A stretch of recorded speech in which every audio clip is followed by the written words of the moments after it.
that brings us up to where we are now, ready for action as well. And we have a couple of new players joining our group. So I think I know how Ramos gets that. Ramos, what type of Dragonborn are you? Silver Dragon. Silver Dragon. Oh, so Silver Dragons are just interested in making social contacts. That's fine. Wazir is a green Dragonborn. That makes a difference to you. But he's not necessarily a bad green Dragonborn. Just because you're born green doesn't mean you have to stay evil. So we will start with Zell and let Zell just give us a brief summary of who he is, where he comes from, what he's looking for.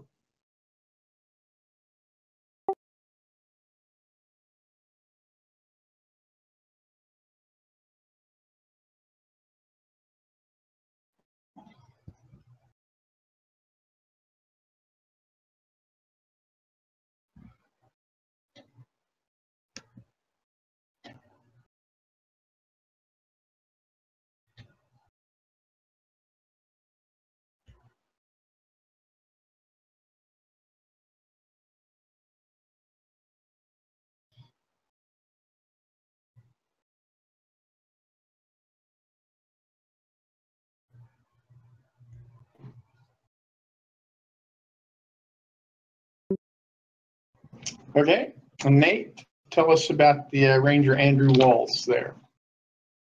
All right. Andrew Waltz is a bounty hunter who thinks he's the most famous thing in the region. He is not. Nobody knows him. And basically, early on in his adventures, Ranger Andrew Waltz, there was a wizard he was trying to track down, get an item from. Andrew, as part of his job description of item finder, person finder, and the wizard basically sent him to a remote wilderness area, and he kind of had to fend for himself, and just recently got back to society. Okay, that brings us to Wazir. Josh, you want to give us a little bit of a background on Wazir? Yeah, well, he was born in the slums, stayed there for most of his life, and became a paladin out of just looking at the environment and seeing how bad it was. Wants to make a change. Okay, and then Rusty, you want to tell us about Jedediah? Jedediah is a rogue who's taken role as a bounty hunter, similar to Andrew, and just kind of his family was murdered. He's out for vengeance, chasing after his family's murderer, and that's about it so far. Okay, and Bokvar Nin. Yes, Bokvar Nin is a paladin. He spent his early youth and 20s working as a kind of a lawyerish type, but not really. And he grew very frustrated with the various types of people that would escape prosecution through magic or other demonic means. So in his frustrations, he decided to study magic and their languages and is off to bring them to justice. Okay, and have the Silver Dragonborn Rasmus. Is there anything else we need to know about Rasmus, Jacob? Not pretty much. He was born and raised amongst the Silver Dragon clan, but he kept getting in trouble because he questioned everything. Didn't really conform, didn't do the clan above all else and everything. So he was given leave to go wander the world and basically get it out of his system before he could come back and be a contributing member to the team or the society. Sort of the Silver Dragonborn Rumspringer. Okay, and then lastly, Lukai. What do we need to know about Lukai before we jump into the action of the evening? Well, at this point, you could understand that Lukai is not just there as a human, but actually is an older, long-living race of kitsune, essentially similar to a werewolf, but more of a fox form. And with that, I essentially have come from a far-off northern civilization to this location to try and discover essentially a bit more of myself after a loss of my entire unit. Of course, after which I began to make my way with these fellows as another fighter and hopeful defender of this mercenary group. Okay. Excellent. So with breakfast completed, the day lays ahead of us. Schmidtford is a town with a watch that does an efficient job of patrolling the streets, but they are not ever present, so it's always a good idea to find trustworthy companions with an aligned goal to work together. This is especially true in light of the fact that over the past several days, undead have made surprise attacks within the actual walls of Schmidtford. It's unknown if they are created within the walls or are smuggled in, or maybe some residual effect of the shrine that was destroyed. In any case, in addition to the added safety, there's an opportunity to build a bond that can be counted on in difficult times. So with that in mind, we need to plan a day's agenda, which may be as simple as browsing the market or as complex as laying down a foundation for your own organization, like a guild or religious order or venturing company, whatever you could think of. So what do you want to do today? Well, Jedediah is going to tinker with some scraps of metal and some odd-smelling black powder that he's been tinkering with, but that's what I'm going to be working on. Working on figuring out how to become that gunfighter, right? He can do that. Gotcha. So is there any specific task that someone wants to do? Otherwise, we can just start browsing the city and see what happens. I think I'm good with that. Damn it. Can't remember what it's called. Never mind. Actually wanted to discuss this with y'all. Now, VAR has already been settled with who's going to be having it, but we still have Odrin, and it's still smart to use everything that we have right now, even if it's for something as simple as just using it's one of its abilities. Now, Odrin, it has Lucky, which pretty much gives you a luck point, and it even tells you where to look at it if you don't know what that means. But, it'd be smart for one of us to probably have that. So would anyone else? I would prefer probably a rogue, because it will help them become a little less squishy. And plus that luck can be very handy for a rogue. So would anyone else probably want to hold that? No, that sounds good. What's the downtime activity that allows me to have that, I guess, that luck point? We had talked about it last week, the week before, and I wrote it down, but my computer died, so I'm on my laptop. Well, it's not quite a luck point. It's called inspiration, right? So if you look in the DMG under downtime activity, it will be one of the things listed there.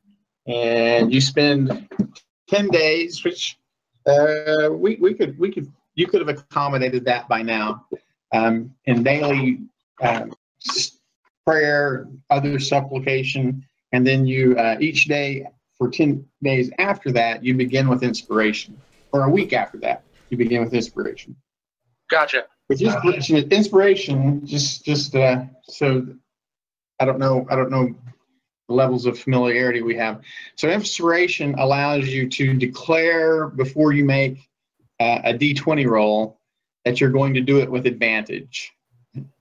You have to do it before you roll the die, though. Right? You can't wait until you see the result. So if you have a particular attack that you're making or a saving throw that's really important that you make, you use your inspiration in. Also, at any point prior to spending it, someone with inspiration can give it to a different player. So if there's a if another PC is facing one of those situations and you have inspiration, you can offer it to them and then they can use it in your stead. Perfect. Inspiration is a good thing to have. Yeah. As is a luck point. Perfect. Then I'll do that 10-day prayer thing while we were relaxing. Okay. And that's Jedediah that's going to do that? Yes. All right, then. It sounds like we are just going to see what happens in the market. I'm going to put a little yellow dot on there for inspiration there for you, Jedediah. All right. Thank you. If I can get everyone to make sure they can move their tokens around and that you can see everybody else. You should see a red health bar on everybody else's token, as well as be able to move your own. Yes.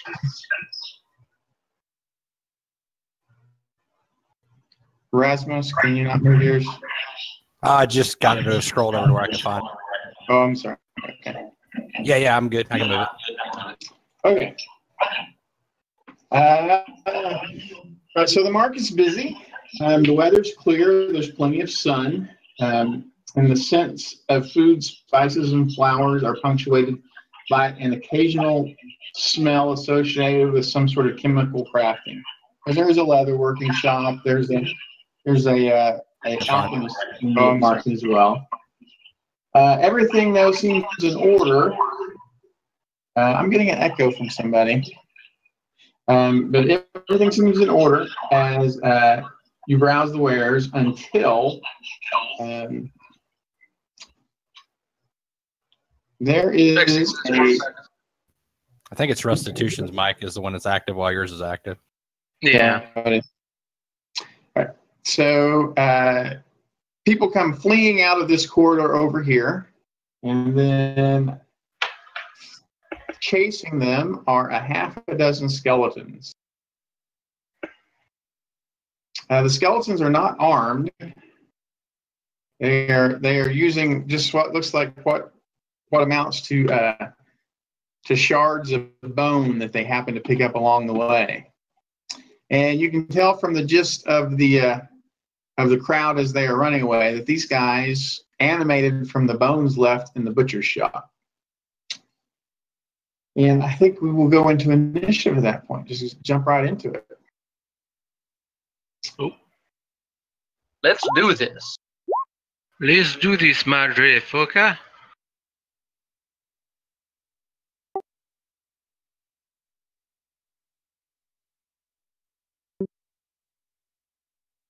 Also, once again, make sure you click on your character's token first. Yeah, you need to have your character selected when you roll initiative.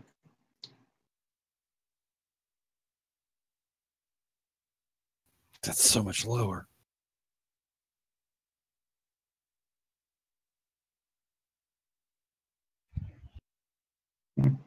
Okay, so we got 1, 2, 3, 4, 5. I'm missing a couple of people in initiative.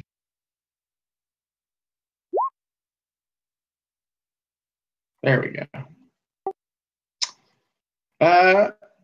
Okay, Wazir, you are up first. You see a throng of skeletons. Say that again, I'm sorry? I was going to say, can I adjust my initiative to what I initially rolled? Yes. Uh-huh. Yeah, if you had to roll twice, you should switch your initiative to whatever the first. Sweet, that gives me a 22.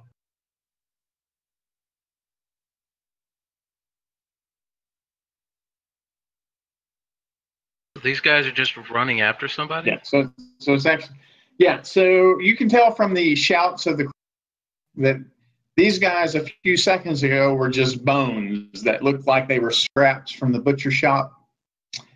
And then they animated and come, because there's a throng of commoners who have fled down that, and they're now on up here. But the skeletons are rushing after them. And there are a half a dozen of them. There's 6 of them. Oh, I'm sorry. Actually, there are 7 of them. My mistake. There we go. Ah, the stealthy skeleton. Gotcha. Yeah, one was just dragging behind. One was lagging behind.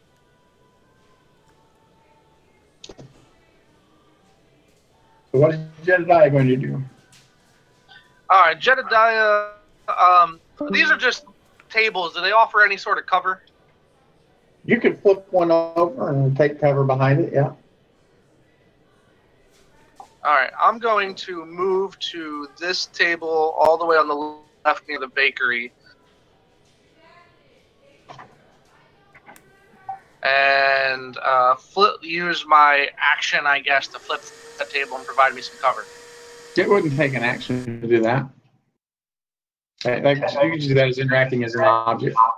Okay, perfect. Then I'll do that, and then I'll take a shot at the nearest skeleton to me Okay. with my short bow.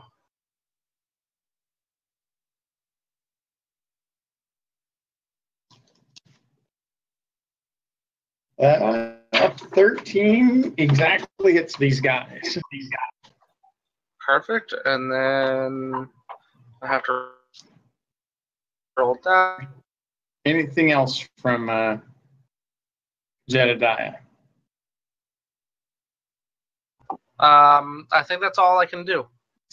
Okay, Wazir's turn.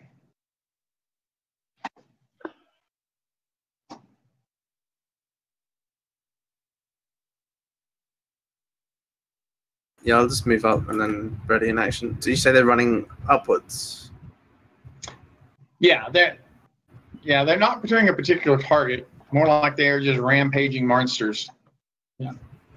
Right, but again this way, not down. Right. Yeah. They started out down here at the butcher shop. Oh, okay. And they're rushing into the crowded market. Yeah, I'm ready in action to hit one. Okay. Luke's turn.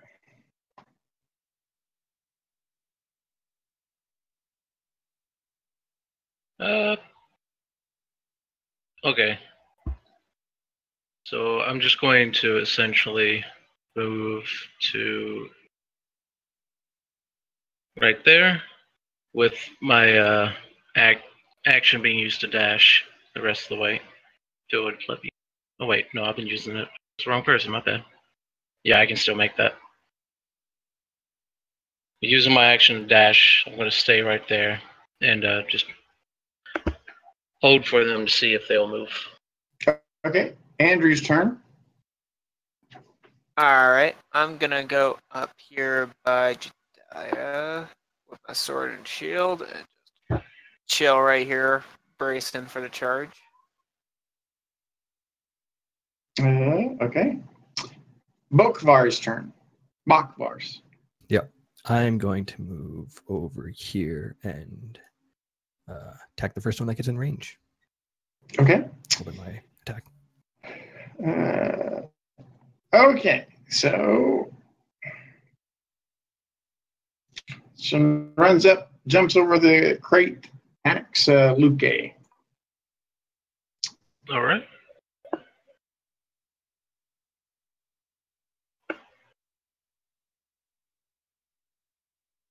Well, got a little bit of lag going on there.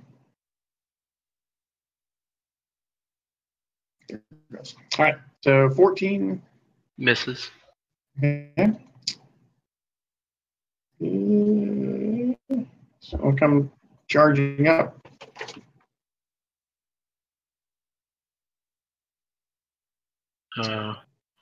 And also attack Luke. 5 will miss for sure. Yeah, natural one, so yeah, luckily misses. So we'll run up as well. 14 will miss, and it is Zell's turn. So Luke is dashed into the middle. What is Zell going to do? Well, first, he's going to measure how far he can get. That's not very far. Don't forget your action can also be used for a dash instead. Just that up. Is dash 2 times Dash? distance? Yes. Okay. Yeah. You can go up But to a as you maximum of drag- 60 if you have only 30 movement. Well, I'm gonna move right there. Yeah, like Boosh. rogues, they can use dash as a bonus action at a certain point. You Yeah, know, that's but because they're sneaky we can little still, backstabbers. yeah, we can still, however, use it as a regular full on action. Yep. Well, Anything else from Zell? no, I'm gonna hold. Well, I can't do anything else, so yeah, no.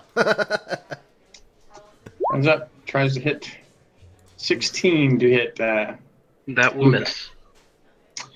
Okay. One more of those. And this one, Will miss as well. okay. Rasmus. I'm gonna do like everybody else did and just move to here. I need to Okay. use a dash though.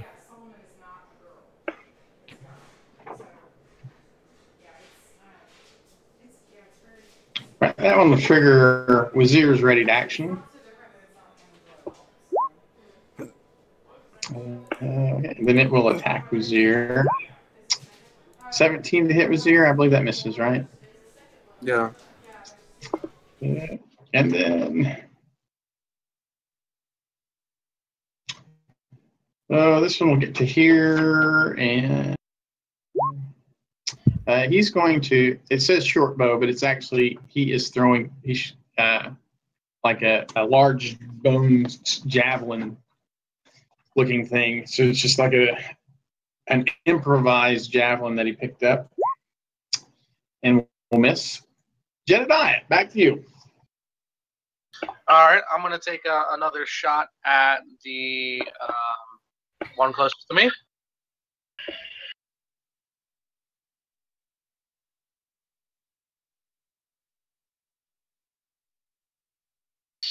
I mean, there's like a straight line. So, Yeah, the one straight ahead. Yes, the one straight ahead of me. Okay. And sorry, I keep forgetting that it's prompting me. Okay, that will hit. Anything else from Jedediah? I don't think I can do anything else other than move, and I'm going to stay put. Okay, Wazir's turn. I'll take the one. Actually, I can move over. Which one's been hit? This one was just hit by Jedediah. Yeah, I'll hit that one then. 19 for 13. 19 for 13. Okay, that one shatters into splinters. Nice. Luke's turn. We done good, guys. All right, so the one to the left of me, I'm going to use my action to try and stab it through part of its bone with the rapier. Nope. And No. I guess I'll go ahead and use my action surge to try again. Okay. Nice. That one will hit at least Yeah. top damage. And you said this one or this one? The one to my left, yeah. Okay. He's looking pretty rough now. Luke's right, my left. Okay. Andrew's turn. I'm gonna position myself right here. I think that's like 20, 25 feet.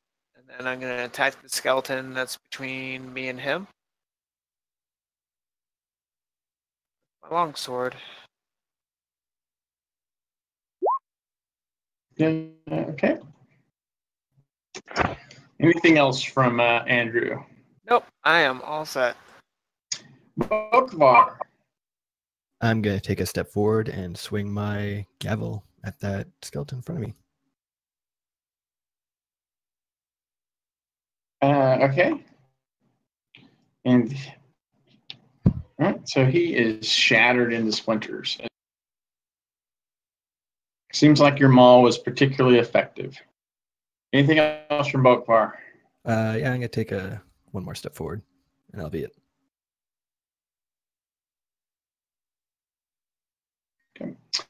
All right. So skeleton will attack Luke. 10 will miss. He could attack any of the 3. He's going to attack Wazir. 14 misses. Zell's turn. Well, I'm going to step here and attack that bloodied one.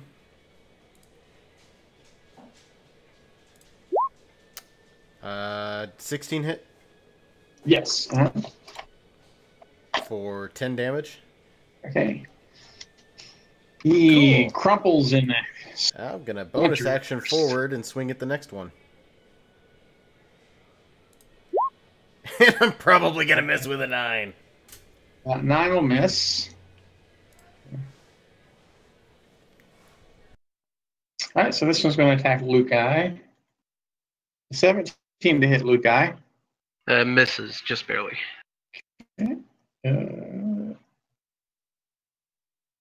This one is going to attack Wazir.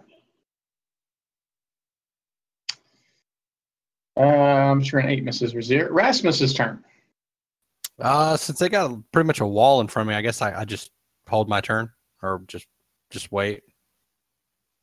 I don't think I can get through anywhere to hit anybody. Yeah, you could get to here and attack around this hard. Okay, yeah, if I can do that, I didn't know how hard of a solid. Yeah, he would have half cover from you, but you could attack him. Okay, that's what I'll try that then.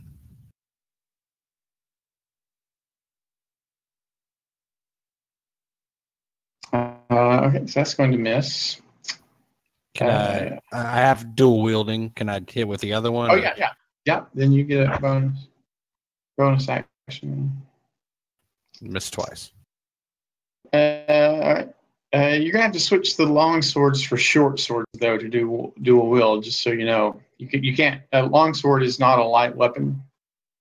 Okay, gotcha. All right, I'll do that real quick. Okay. So I'll step up.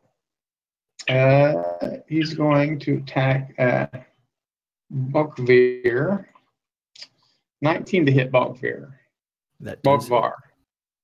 All right, for 5 points of piercing. All right. And it's Jedediah's turn.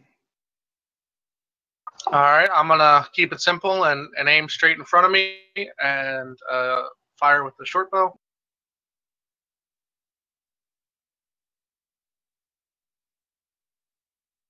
Okay, that's going to miss.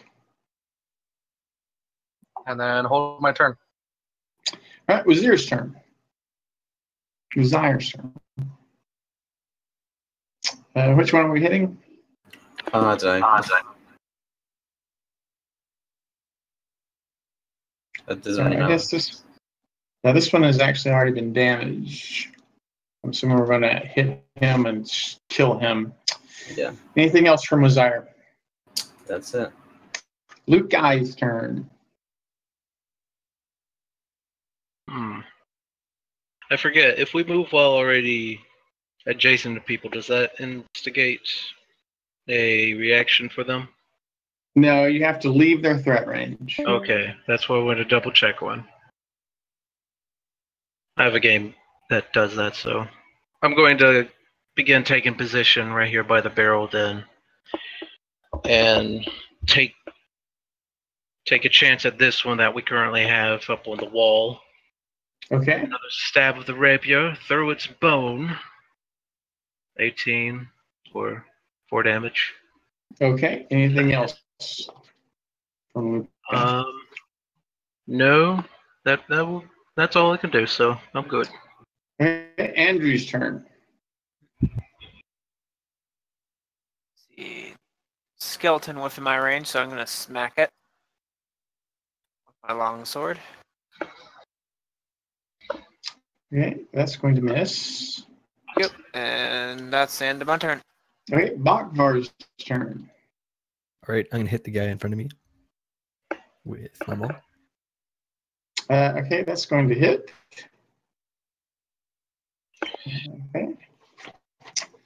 Looks like that does some extra damage to him. Anything else from Bakvar? Nope.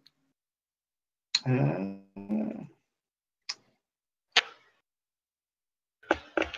right, so he is going to hit Luke, or try to hit Luke Guy. He's going to crit Luke Guy for 5 piercing. That's not very nice.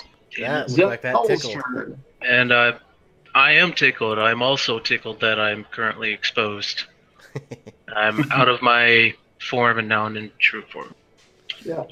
So he has this. Yep. I'm swinging at the one in front of me. Okay. Oh, 21 That hits. Yeah. for 14. 14. All right. Looks like he is barely holding on. Well, nuts. I'm going to action surge.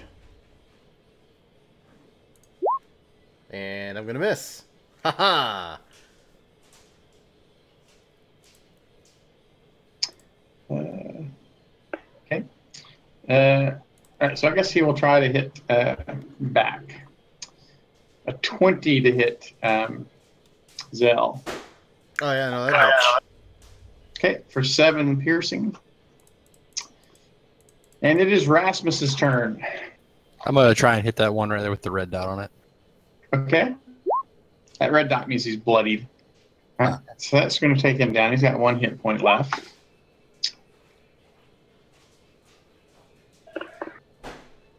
So you can move over here and attack another one. Okay. All right, I'm doing it. Jeez. That hits. Yeah. That's nice. That's pretty good.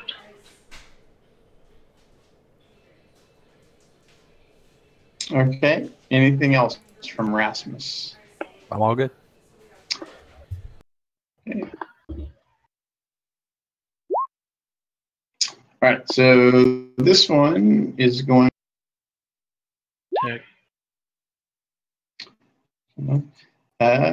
For armor class 21 for 4 points against Vizier. Jedediah. All right, gonna do same as before. Just shoot the one directly in front of me.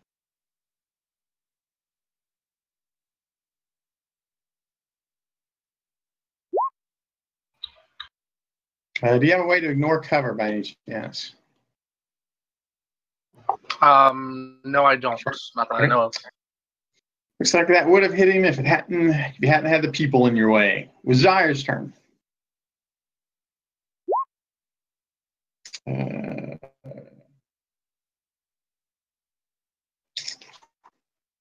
Desire smash. Luke Guy's turn. Taking upon this opportunity with Wuzire to attack the same enemy immediately after. An 18, doing 7 piercing. Okay, down he goes. And then Andrew Waltz. I'm just going to back up into this corner, try to... Yeah. Alright, I'm gonna attack the skeleton again with my sword. Ah, miss. Going to miss. Bakvar. I'm gonna keep swinging, but fail to hit. Yeah, that will miss. Zell's turn. Cool. I'm going to go ahead and pop up right here. Take a swing. I'm going to take a wild assumption that 23 hits Yes. for 12. Okay, down he goes. Is there Nice. another one? Nope, that's all of them. Nuts. Okay. So the crowd starts to come back into the market. There is a lot of consternation about the yet another undead attack without any sense of where they're coming from or why they're coming from. Must be some sort of unseen dark forces at work. Does anybody have a really good passive insight by any chance? Passive. You mean passive wisdom? 15. Oh yeah, it's a wisdom base. Yeah, so if you have a good wisdom, then what was the? So I guess I have a passive 15. passive 15. Yeah, I've got a 14. Right, so as the people come back into the market, there you notice that there's a lot of mumbling and looking at your group's direction from time to time, but no overt anger or anything. We could probably take a short rest in this market if we need to. There's nothing threatening us. Yeah. So, you know. Yeah, I would like that. I wouldn't mind. Yeah. So I'm gonna use my second wind before we do so to apparently regen 3 HP. Damn. Oh yeah, I should go ahead and do that too. You never know whenever you roll badly. Never mind. I'm sorry. Sorry. I can't believe I rolled a 1 on a regen. All right, so it looks like those skeletal remains, particularly virulent by bacteria. So it's going to be 66, 7. Right, so it's not 11 necrotic damage, just so you know. If that's it's going to be 66 divided by 7. Only going to be 9 points of necrotic. So 9 or 4 is the damage. Not Okay. not Everyone, by the way, everyone has advantage on the saving throw. Yeah. Alright, If anyone is proficient. Yeah, I am proficient in medicine. I mean, I rolled a 22. Will it matter if I roll a critical? No. Okay, then I won't worry about the advantage. Does Jedediah need to worry about it since he's so far away? Jedediah should make another one. See if you can succeed with it. I did. I rolled 2, an 8 and a 15. So he got a 15. Yeah. So everybody takes 4 except for Zell, the full 9. And no one suffers the secondary effect, which is good. And it looks like, well, I mean, actually with proficiency in medicine, you know that it's because these seem to be particularly nasty skeletons, like they bore some usually large amount of bacteria, probably because of the proximity to the byproducts of the butcher. So they. So how much damage do we take? We take 8 if we failed, but 4 if we succeeded, and all of us succeeded, so 4. Can I do a perception check to see like why they're like? I wouldn't imagine a butcher has human skeletons. So are these human bones?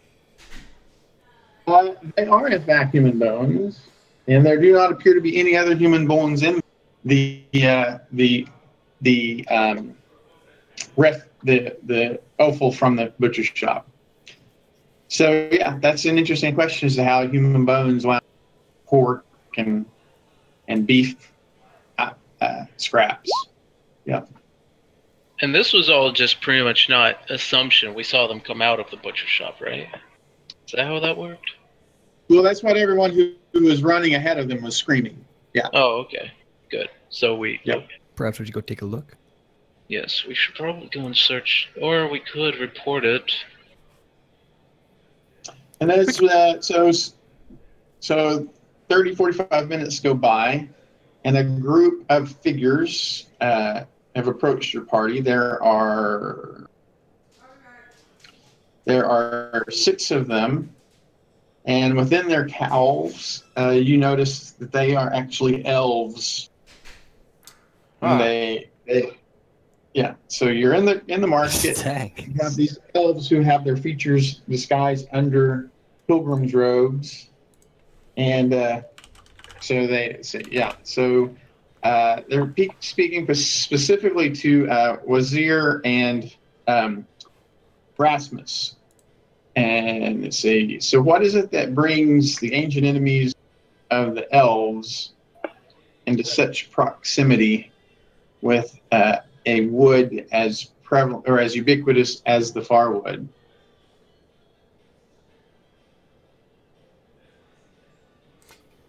These wouldn't happen to be drow, would they?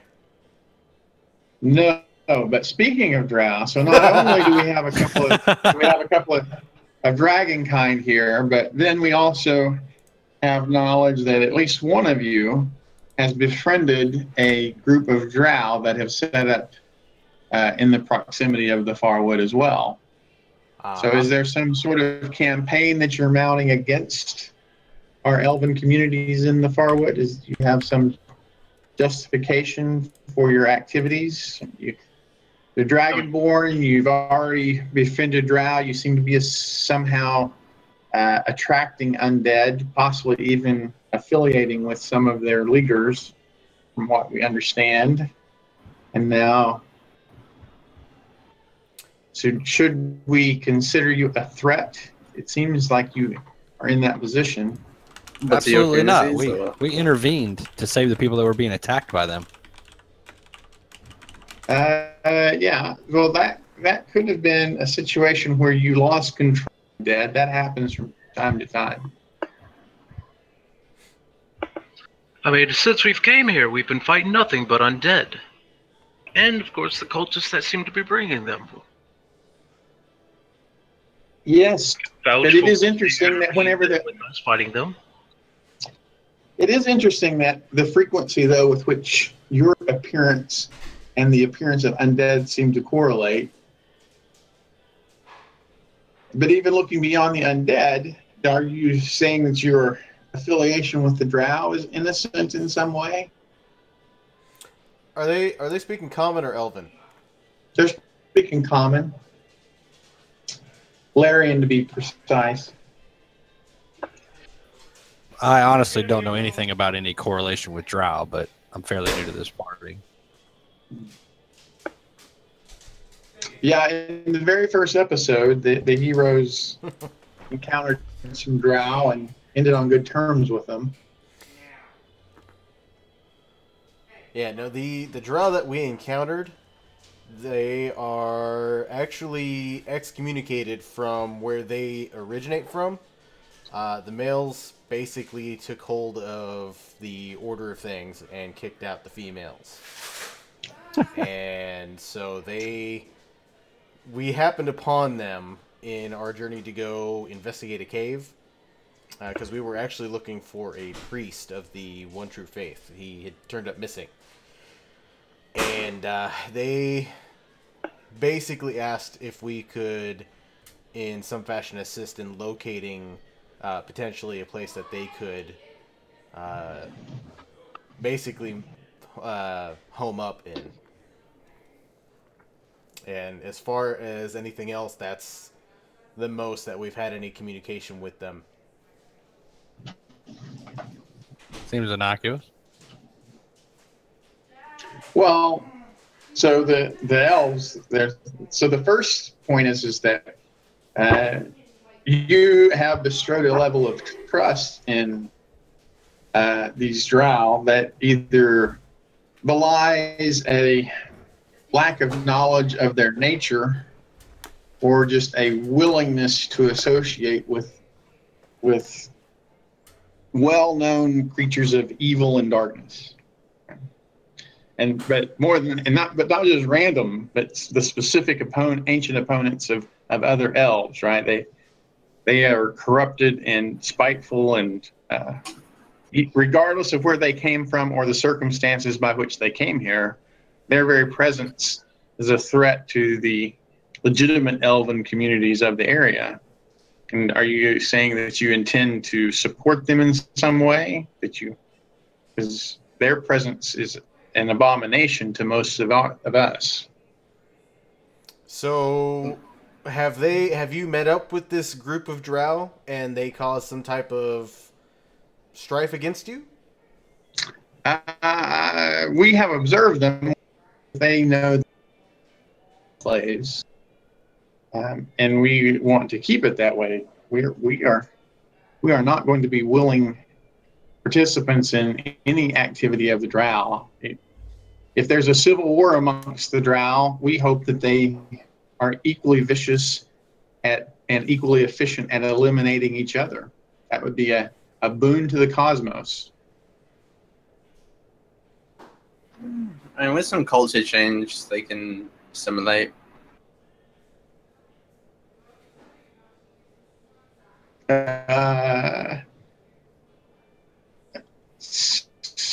So you're saying then that you don't intend to disavow your relationship with Drow? Am I understanding you correctly? We Yeah. we don't really have any way we can disavow any knowledge or association with them. The main thing that I have question-wise for you is you seem to be traveling through the streets in robed garb somewhat conveniently after those skeletons appeared. So from our viewpoint, your appearance is also fairly circumstantial. And us defending the people of the area, well, who seems to be more of the reason why the skeletons are here now? All right. So I guess when we're going to retire, this is the first opportunity we've had. We would have preferred to have met with you in a less visible venue, but the affairs of the last hour or so kind of pressed us to the point of urgency. But we're not happy with the situation, and there may come a point where we have to intervene directly. So I'm delivering our message to you to tread cautiously and be cognizant of the communities that you may be offending and whose territory you may be encroaching upon. That you want to choose your allies carefully in these times.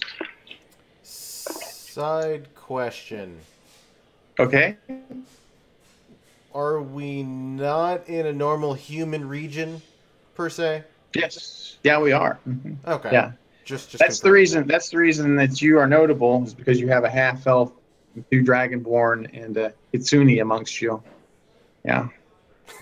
But yeah. All like anyone knows, right?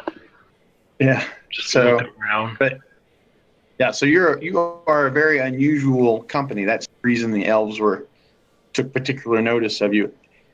But the fact that they came into the human community indicates how important they think the situation is.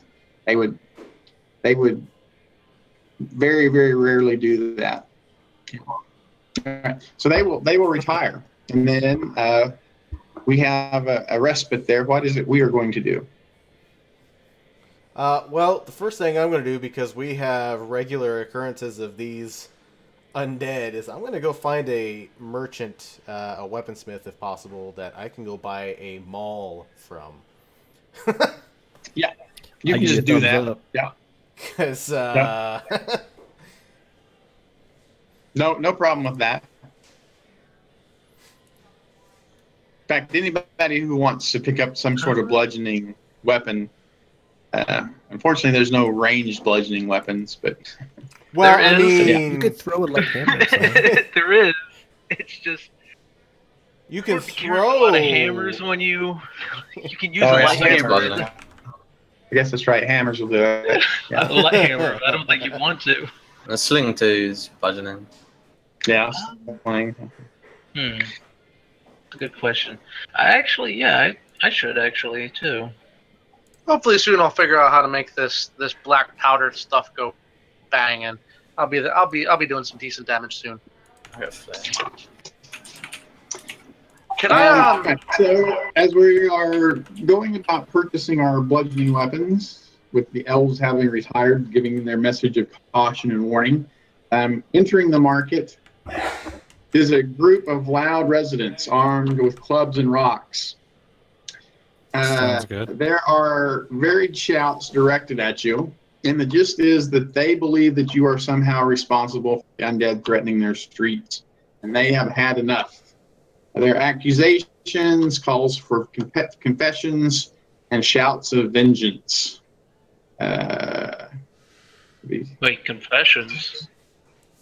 Looks like there are about 25 of them, like a literal mob of these Schmidtford residents. Like we knew we knew it was a bad idea to let these non-humans in and give them refuge, and sure enough, as a consequence, we've been plagued by this undead menace.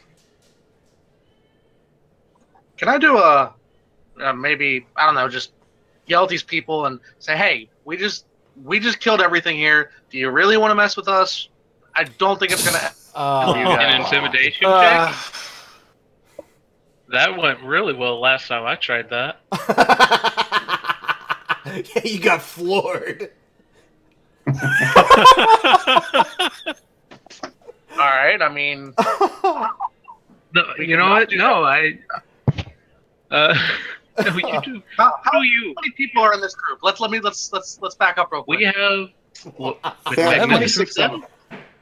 Oh, wait, in your group there's 7, but there are 26 how of many these. villagers?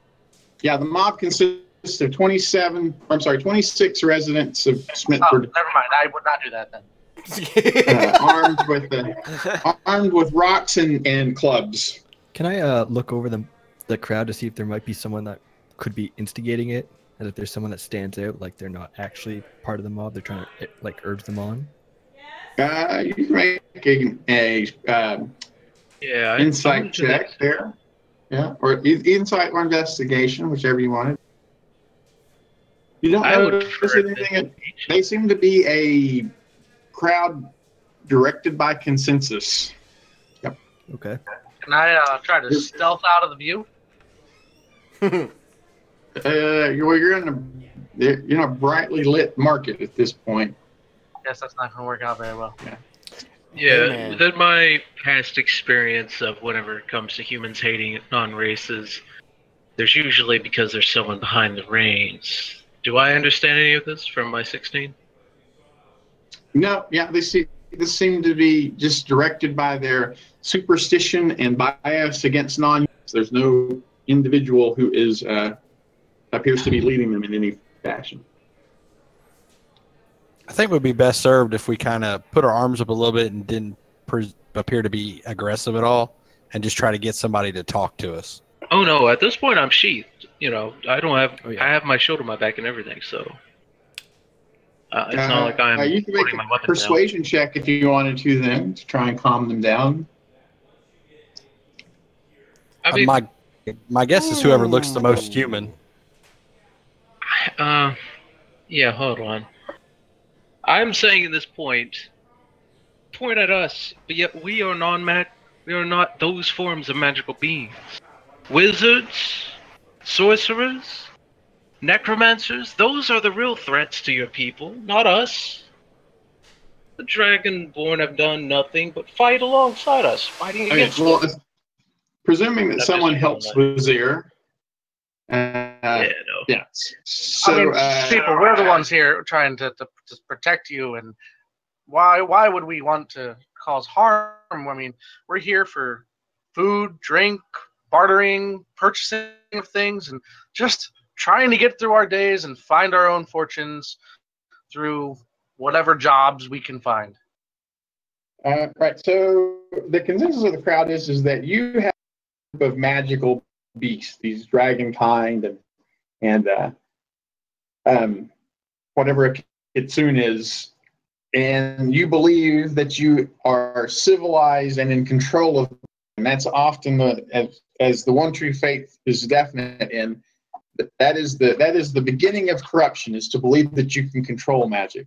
Right? So, but they will wait before acting hastily for you to deliver some evidence that you are not the ones who are responsible for the rash of undead. But they won't. But likely, this will be a ongoing problem amongst the residents. They will get angrier and angrier until eventually some mob will be unconsolable. But this one is, this one is alleviated for the moment, and they go grumbling off to vote for Donald Trump, leaving you alone in the marketplace. There's only one wrong, and that's one the Trump. I guess we should go check out the butcher. First, let's get our arms. we want to try and prepare just in case skeletons appear again, right? I'd be more comfortable with a bludgeoning weapon. Okay. Something to bash. Yeah, you have bludgeoning weapons. Yes, that occurred as over the course of acquiring bludgeoning weapons. Yeah. Okay then. So everyone should have a bludgeoning weapon. Yeah. Right, and then as we are heading off to investigate, the dissipating crowd manages to spook a teamster's wagon. All right, so that comes barreling through us. All right, so Zell, is there a reason what is your passive perception, first of all? 14. And all right, so this wagon comes roaring through, and its team could trample you. Because you have a sufficient passive perception to recognize it coming, that would be with disadvantage, and you can opt to give that to shove someone else out of the way so that they have disadvantage instead of you. So that the attack is at disadvantage against them. Are you going to do that, or are you just going to leap out of the way yourself? Wait, I currently have disadvantage, and if I push someone, No. You could. No. The dissipating crowd has spooked a runaway wagon, right? Okay. That has come barreling through our party. But you have a sufficient passive perception to notice it in time so that you can leap out of the way, and then the team will be attacking with disadvantage. But you don't have to leap out of the way. Instead of leaping out of the way, you could shove another party member out of the way so that the attack against them would be at disadvantage instead. So which will you choose to do? The only person I can shove out of the way, I imagine in time, would be Jedediah. So I'm going to push him to the other.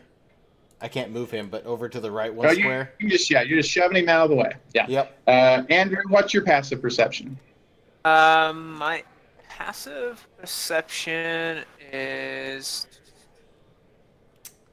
10 plus your wisdom plus your 14. The bottom of your class. It's 14. Sorry. Same thing goes for you. You can the attack is either made at disadvantage to you, jump out of the way, or you can shove another party member out of the way. But it's up to you. I'm gonna shove another party member out of the way. Okay. Jedediah's already been shoved out of the way. Who Okay. would you shove out instead? Lukai. Lukai is shoved out of the way. Wuzire, what is your passive perception? 29. Okay. Bakvar, what is your passive perception? That would be a 10. Okay. And Rasmus, what is your passive perception? 12. 12. Okay. So Zell, 19 hits you.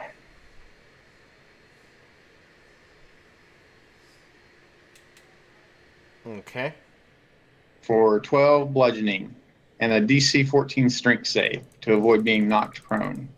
If you're knocked prone, then the back hooves could trample you as well. Fun.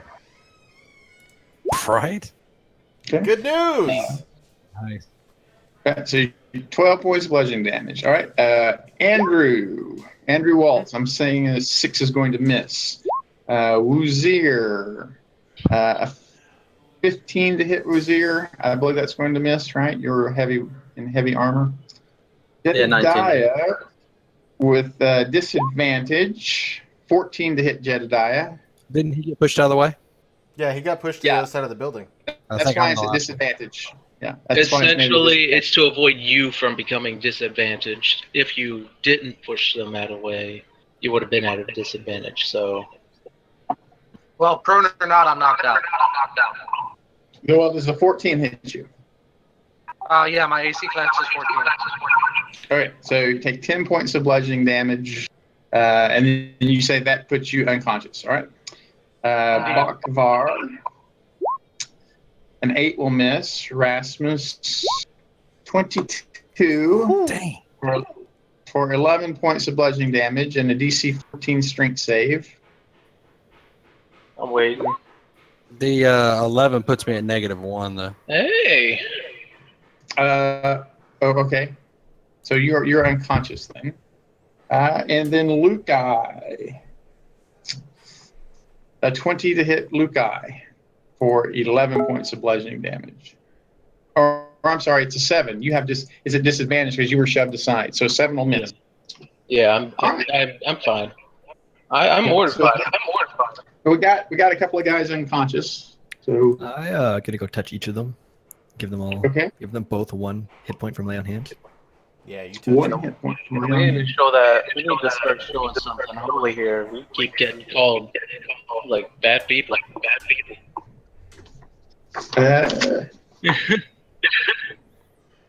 Does the Okay, wagon so- manage to stop?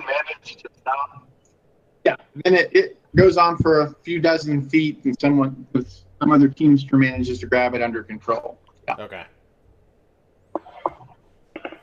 All right, so are we ready to find out where the true? Can we take a short rest so I can try to heal up a little bit? Well, this can be at the end of that previous short rest. Sure, we haven't done anything since the short rest, so we don't need to take another one. We'll just tack this on to the end of the short rest that we had. Because all we've done is walk a few feet since we finished the short rest. So sure, you can. Oh my god. My second Let me know when we're wins ready today to are proceed. just crap.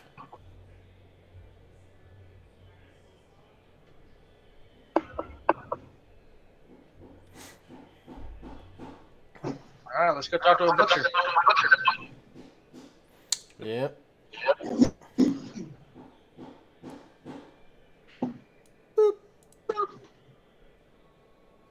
Okay, so we get to the butcher, and Rye is his name, and he doesn't have any idea how human bones got amongst his scraps. But then, of course, he doesn't guard his scraps, right? He just sort of piles them up over beginning when he gets there early in the morning, and then in the evening he's going to take them all to probably be dumped in the river or buried somewhere. So I mean, anyone could have smuggled in some human bones into his scraps, and he wouldn't have known anything about it. Can I do an he's not insight check? aware of it. What is your passive insight? 15. I'm sorry, you were breaking up there. 15, 1-5. Yeah, so he doesn't appear to be lying to you. And in that case, I just can go check out the area where you lay your bones at. Yeah, so right, so at this point we're going to need to locate this true source of these undead and get some clues as to what's going on.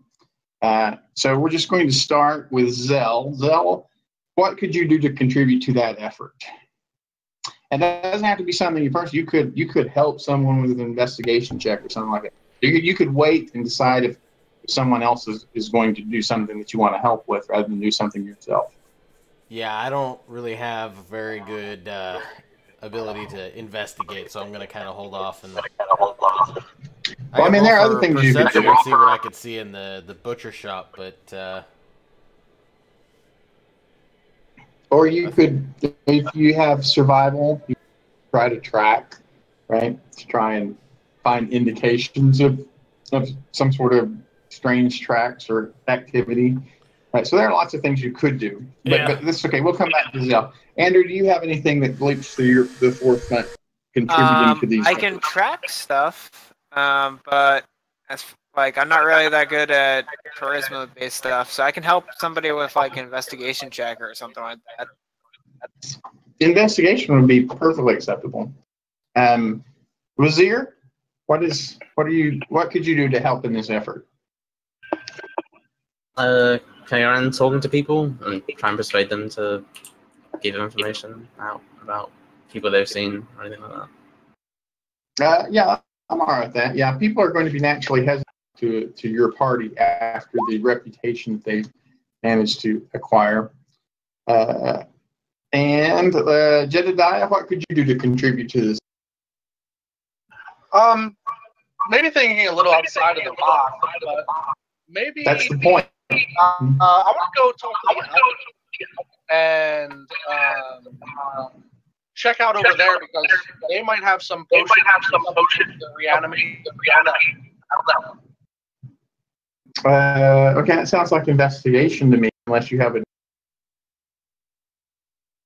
I don't have. I mean, It sounds like you're in a baseball stadium. Yeah, you're breaking up pretty bad. Okay. Let's go. So what about Bakvar? What does Bakvar have that he contribute to efforts to find the true culprits? I'm going to use Divine Sense and see if I can sense any other undead in the area, maybe in the building. Okay.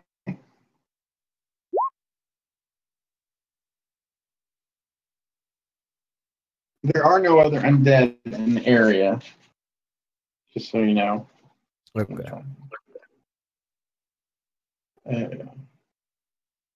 And then Erasmus, what about you? My guy's pretty much geared. I've got that wanderer background, so anything with tracking or cartography, anything like that, like I can memorize, recall maps and stuff like that. I was thinking maybe if we could get our hands on a map and plot all the areas where these undead have come up, see if we could find any kind of a center point or something. Okay, so that sounds like investigation. Yeah. It could be a track, which is survival, or you could be helping someone else with theirs as well. What any of those would be, whichever of those you want to classify it as is fine. Okay. Actually, the guy that said whoever did the detection said they were going to look for Eva. I can go help him. Well, you can't really help him use divine sense. That's just a supernatural ability, right? I mean, he just does it. That could help you with something if you were trying to do something. Well, yeah, I mean, if we were trying to pinpoint, like if we could get a map and pinpoint any hot spots. All right, so make me an investigation check then. I don't know if this is any better. Then Luke, what is Luke going to do? What could Luke do to help locate who's responsible for this in this town? Well, Luke would try to use one of his proficiencies. However, I don't think the townsfolk would take kindly to Luke pushing them around. So instead, I'm going to investigate the bone pile area, essentially looking around and seeing if there's anything like amiss, something more necrotic, preferably. Make me a survival check then. Survival check. All right. Yeah, that'd be classified as tracking. Yeah. Okay. Can I help with that with my 23? With your 23 it counts as your activity. Right? You don't want to negate your 23 to help his 12, right? Oh, okay. Yeah. All right. So back to Zell. What did Zell decide on? I'm going to assist in the tracking. Okay, Luke, make another check then. Another? All right. Beautiful.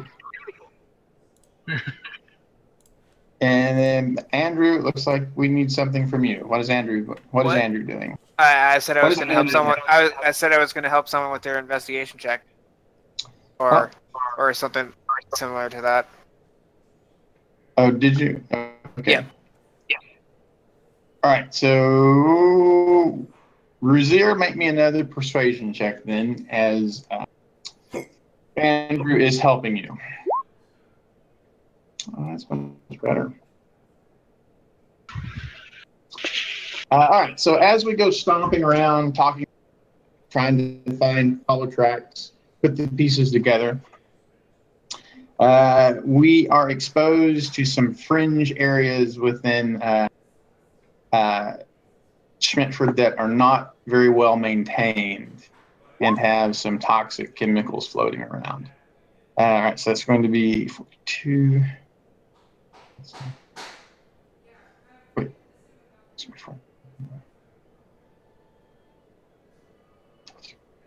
Oh.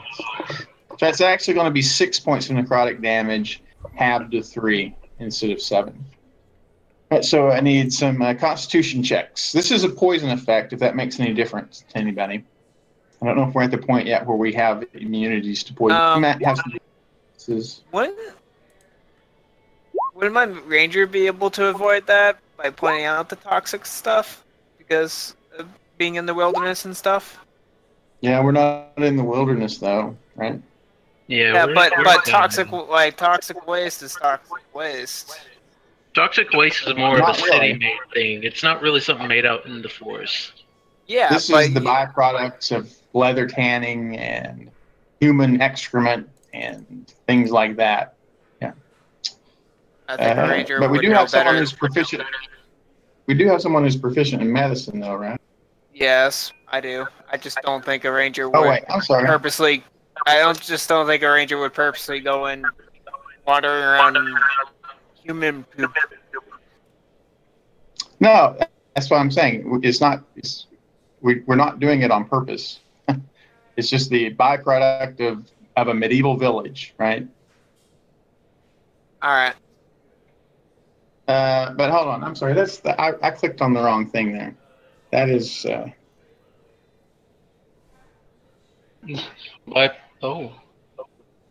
Yes, we're going to go with 7, so that's fine. So it's going to be 6 halved to and there's no secondary effect, by the way. It's just that's what made me realize I clicked the wrong thing. That ignore the fail by 5. There's just no secondary effect. Are we using the first number or the second number? We're using the first number. You can use both. Which would be no. We're going to go with the lower. It says if any PC is proficient in medicine. No, I'm sorry. I meant the con check, not your damage. All right. Yeah. So there's it's actually if any PC is proficient in survival. So is anyone proficient in survival? Me. I am.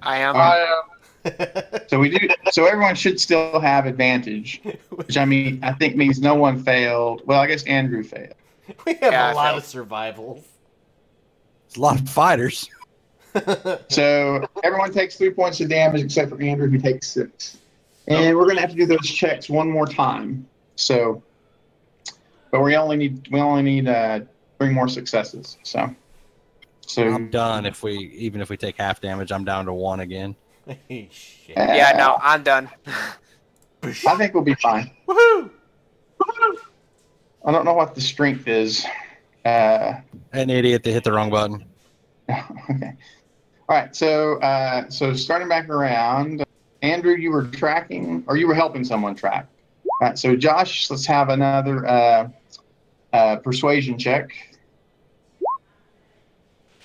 All right, and then who else? What did everyone else? Let's see. So we got Luke Guy. Let's have another survival. Oh boy, let's go see what we find in this adventure. Wow. I think I need to be rolling the survival checks. You should be doing that with advantage from. Oh, okay, yeah.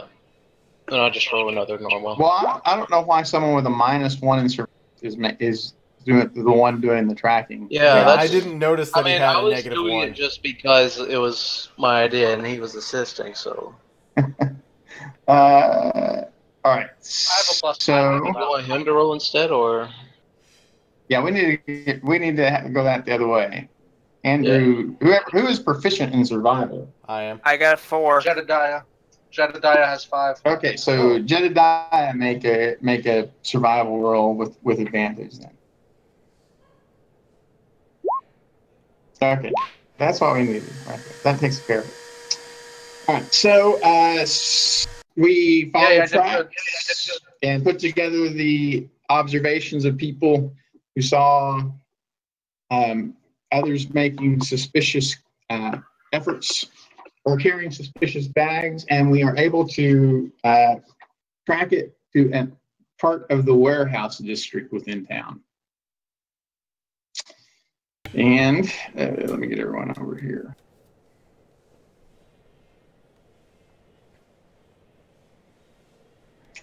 Right. So we're in the warehouse district.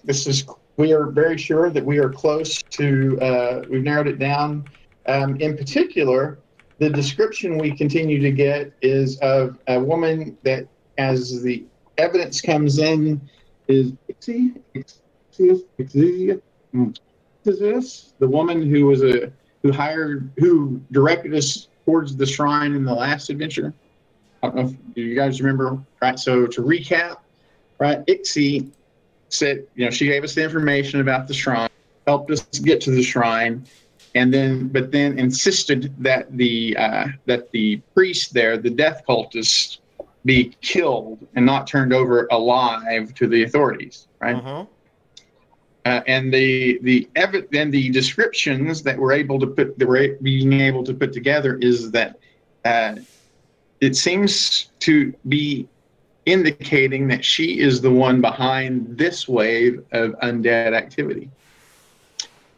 And it's centered in the warehouse district. So, truly wish we had a chance to kill her. right. So, yeah, we were pretty exhausted. We were pretty low on resources when we finally got to her. Yeah, so that was a problem. Yep. And there's a few of us right now that need heals. We actually have pretty good healing with the paladins. All right, but as we are narrowing it in, approaching us down the street is a group of 7 guys wearing studded leather armor, carrying only clubs, but they do have the livery of the town watch. So from where we're standing, it appears like these are maybe off-duty watchmen, or because they don't have the weapons that you would normally associate with members of the watch in an organized patrol. And so they shout at you, says, "You guys need to clear out of here. Your meddling and possibly narrativism has come to an end, at least for today." And then with your 15 insight, you recognize that they are hiding something. They are probably not acting in their official capacity. Good to know.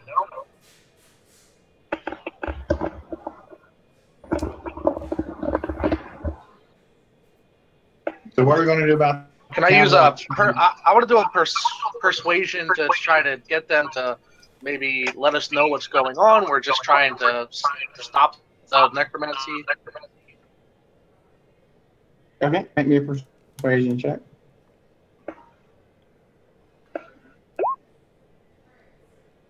Yeah, all this concern about a few undead is completely overblown.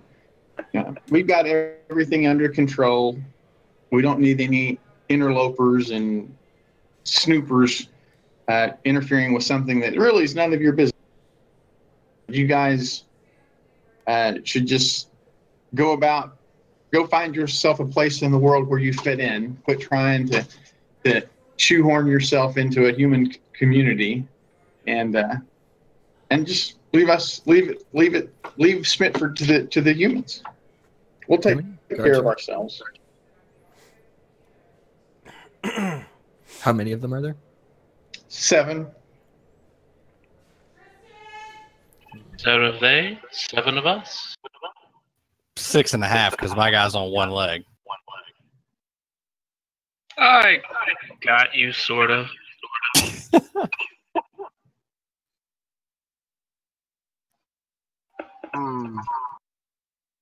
Just tell them we're not looking for a fight. We have a job to do. They have a job to do. They go on their way. We'll go on ours. So we're not particularly looking for a fight, but we're not looking to shy away from a fight either. So, yeah, as long as you go about your way the exact opposite direction from which you're going now, that's fine. Like in particular, our job involves keeping you from pursuing. For what? from you proceeding any further into the warehouse. Well, why do you care so much? Where we go?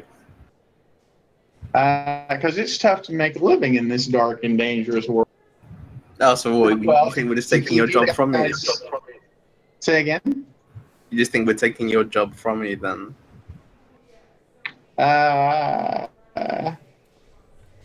No, not particularly. I mean, our employment will continue without you. It's not contingent upon, but we do have to demonstrate our value to our employer, and that involves keeping you from going any further into. Well, clearly your employer is not the City Watch because you are not dressed as City Watch. So who is your employer? No, we are dressed as a City Watch, and we do work for the. But what Is we it do on our normal for them to be- downtime and who pays us to use our downtime is really.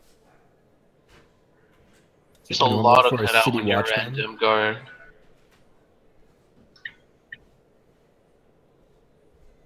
I mean, if you're off duty, doesn't that mean we're just kind of walking around and we're not breaking any laws? Right. So, kind of the law is what you make of it. You're free to take your case and appeal it to the count if you want to. Well, you already said you're in your off duty, so you don't really have any authority to arrest us. Yeah, we're not planning on arresting you. They plan to kill us. Yeah. So there are two choices, They right? plan to try. You can just voluntarily turn around and leave the warehouse. It's off limits to you, at least for the foreseeable future. You can go complain to the count if you want to, or we can make you do that. Those are really, you're going to do that voluntarily, or are you going to do it under our duress, under duress from us? That's up to you. But really, that's your only option that we see at this point. I really don't think attacking off-duty City Watch people is a good idea. No. Yeah. Well, I'm not to leave. Maybe come back at night. I mean, they were hiding something, so I just don't trust that.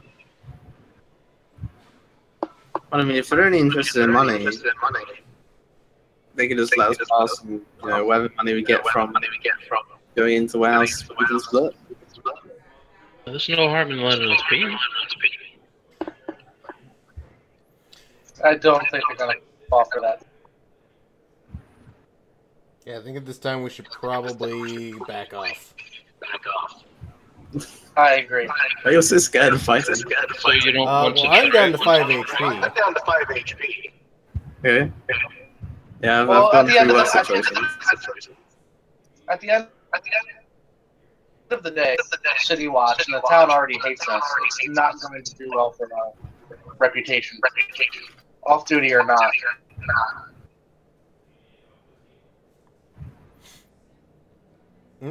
We just come back at a later I mean, time. who else is around even? It's just us and them, right? It's obviously cleared out, or else they wouldn't be so openly aggressive about it. Yeah, there's no one else who appears to be observing. It seems like we're in a remote part of the warehouse district. It's not going to hurt if we at least see if they'll let us get by with a little bit of extra pay on their hands. Hey, Dan, do you wear headphones or something? That's what I'm putting them on. Yeah. Alright, cool.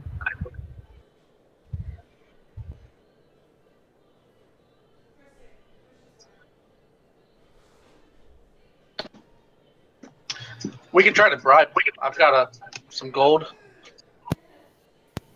You guys can try. I don't think that's going to sell it though, because they sounded more like they needed to keep their boss happy than they were worried about money.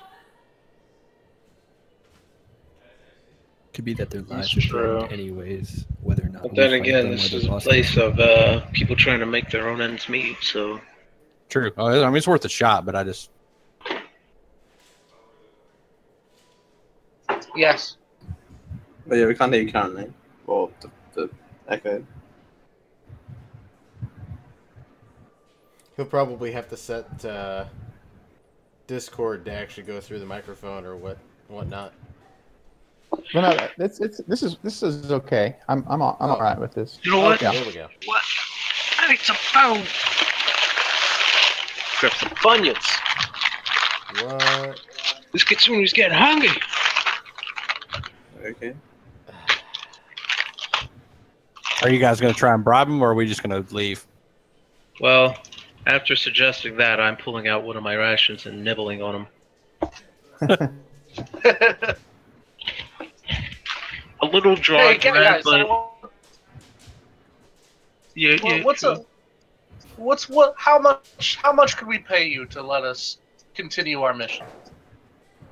All right, so that kind of takes them by surprise. They had not considered that. So what is it? What is your offer? How much would you contribute to them to look the other way? Can I just? I mean, I don't know what's a lot. I would like to. Not a lot of gold. Because I mean, we could whisper like. We could give them in general, like 10, 15 out of our pockets for each of them. You know. Well, how rich is their boss? Well, surely, like, if that's where we're going, to where the boss is, and you know we end up doing a job, I'm sure they wouldn't mind. then if they would split like however much money their boss would have. Well, they're not sure you could eliminate their boss first. But to answer your original question, she kicks in 10 gold a week, which is a lot of money for a city watchman who normally only makes 3 or 4 gold a month as a member of the watch. Now, So why don't we give them 5 gold each? No. Well, why not 15? You know, to ensure that they let us through. How many are That there? way we may continue our attempted search. There are 7 of them. Yeah, like 15 gold each. I'm sure that we could each give them 15. If not, then my character would gladly be willing to make up for the difference for each. Yes. So 105 That's gold, good. right? So we can make a persuasion check at that. Whoever has the best persuasion. Who has the best persuasion? Not me. Send them +6. Jedediah has 4. I only have 1, so don't leave it to me. I'm not even proficient in it. I think +6. Wazir's +6 is the best I'm hearing so far. Mhm. Right. So you can make that with advantage, right? So 17. Yeah. So they will accept that. Yeah. And they'll step aside. They'll let you. And we come to this rather nondescript warehouse in the middle, or it buried amongst many other warehouses. Oh, by the way, did anyone need me to make the difference for them in the gold, or did someone not have 15? I only have 10 total. Okay. I also only have 10. Okay, then. I just wanted to make sure mine's correct. In case it comes up, the roofs high. The doors are, even though they may show that they're ajar, they're actually all closed. How high were the roofs? 15 feet. No, Oh, I'm, yeah, I'm I sorry. can That's blow not right. Here they're 25 feet. Generally, houses and craft shops and those type of things are 15 feet. But here they're 25 feet because they have almost all of them will have a loft where they store stuff as well. Jedediah, can you see anything? Continuing with that tracking skill that you got there. Let's roll for it.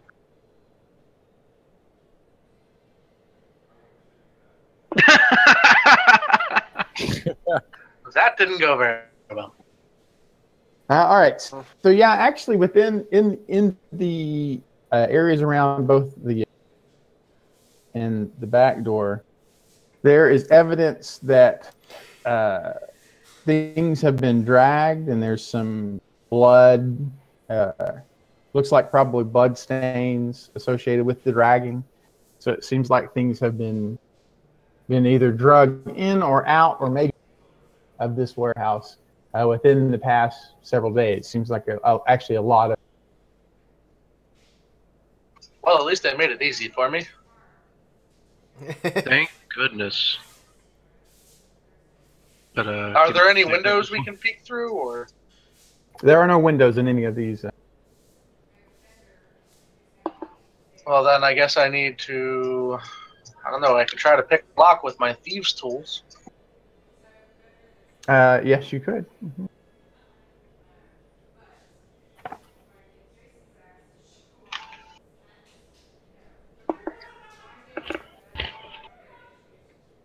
What is your dexterity plus your proficiency?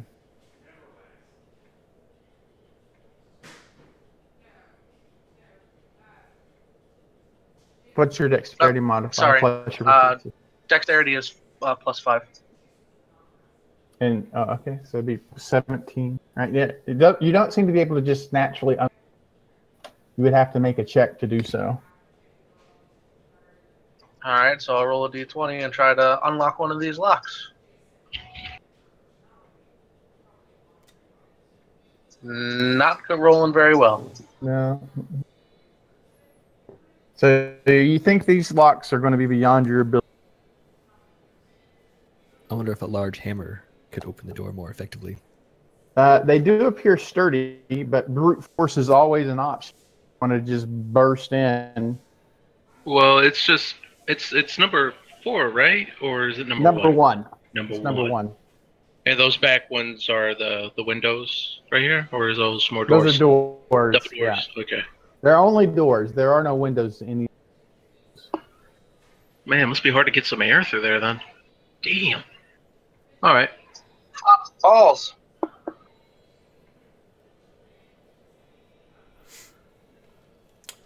I don't know, guys. What do we say we do? Do you only get one chance to try and pick it? Did I never turn off the yellow Yeah, for whenever I had lights on? Yeah, if you fail in your with thieves' tool, that lock is picked. I gotcha. I could try the other door. I guess you could try the back door. You could do that. That's what she said. All right, let's try this again.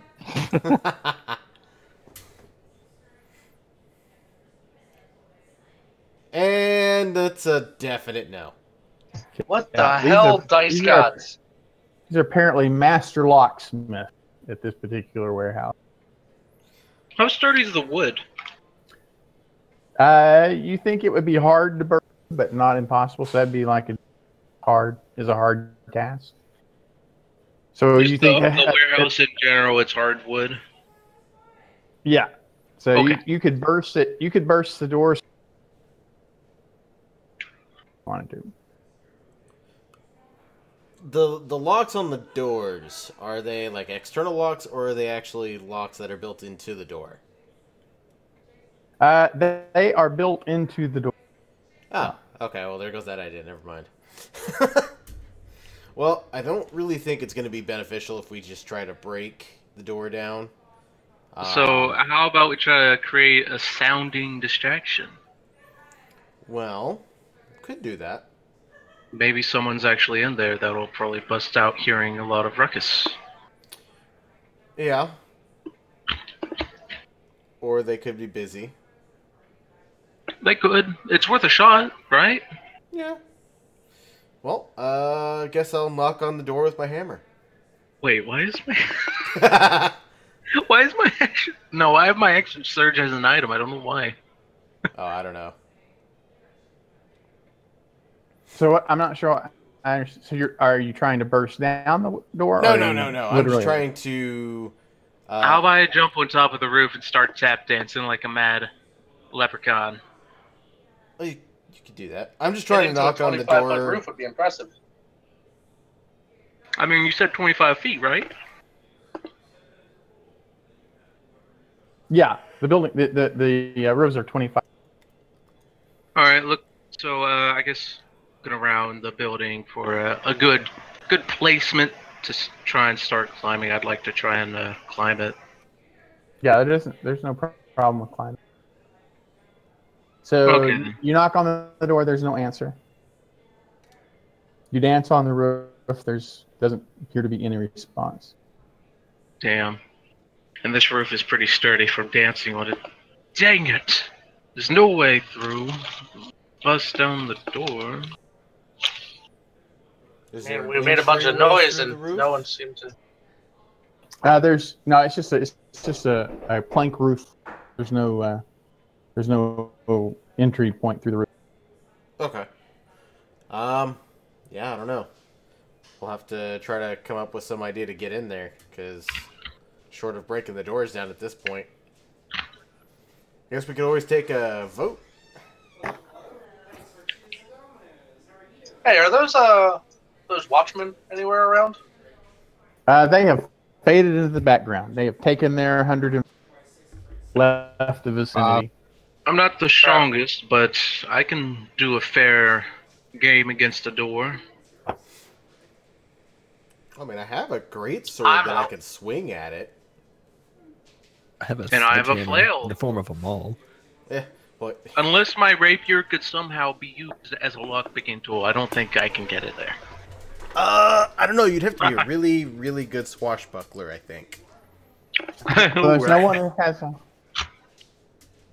I mean, are we saying we can't make a DC strength check amongst us? Is that the idea? What's that, sorry? Oh, no, totally no, do we're it. not Well, saying who's got- that. no, No, who's got we're the trying best to we're strength? deciding whether it's a good idea to break down the door. Or Well, it's the only idea, so it's... Yeah, so... There's- Alright, Well, well, I mean, one by one, if you- let's all run into the door, see if we can break it down. Well, no. I mean, we can damage the door and destroy the door with damage instead of trying to force it open with an athletics check. I mean, that's always an option too. I mean, it has resistance to physical damage, but Oh, okay. it's, I was but it about is- to ask, is there anything funny with this door now that you're mentioning actually hitting the door? Funny so- haha, funny boo-hoo. Funny boom. More like what I'm worried about.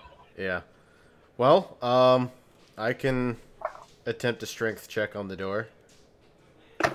Same here. right. So we all. Sorry. Right, so I guess we're going to be over here, right? So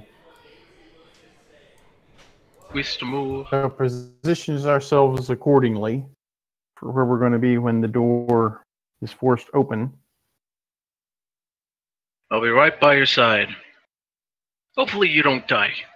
Then is there at least one other person who could succeed on a DC 20 athletics check? Yeah, I got Yeah. +5. I Right, can so have you'll have Plus that- 5. I mean, I Right, have so a you'll +3. Right. I got a so I have five. a +5 Straight as up well. strength is 1, though. Straight up strength only has a +1. I'm thinking of athletics, my bad. Yeah, I've got a +5 on strength check and athletics, so I'm -1, so I'm out. well, I will go ahead and go first. And it's getting nowhere. Okay. So it doesn't budge. Doesn't budge again. Good God. Rip it open.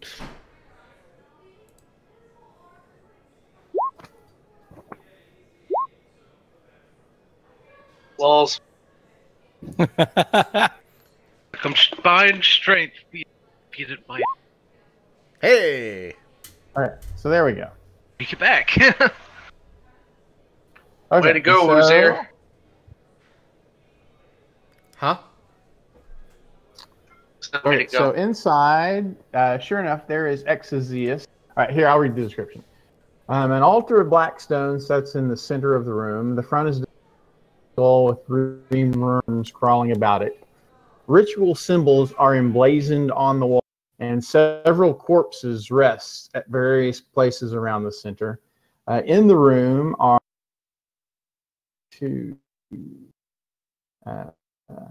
are 10 is Exozeus, and then she has 10 they have deep robes that have a similar symbol embroidered on their chest. Let's see, shall we push this in? Yeah, and there are the equivalent of us. Yeah, so she actually has 9. So there are 9 cultists and Exozeus. Looks like all the pounding away gave them.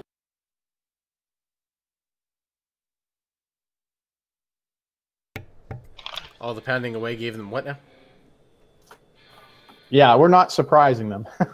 Oh yeah. Oh no, I didn't think we were going to be surprising anyone.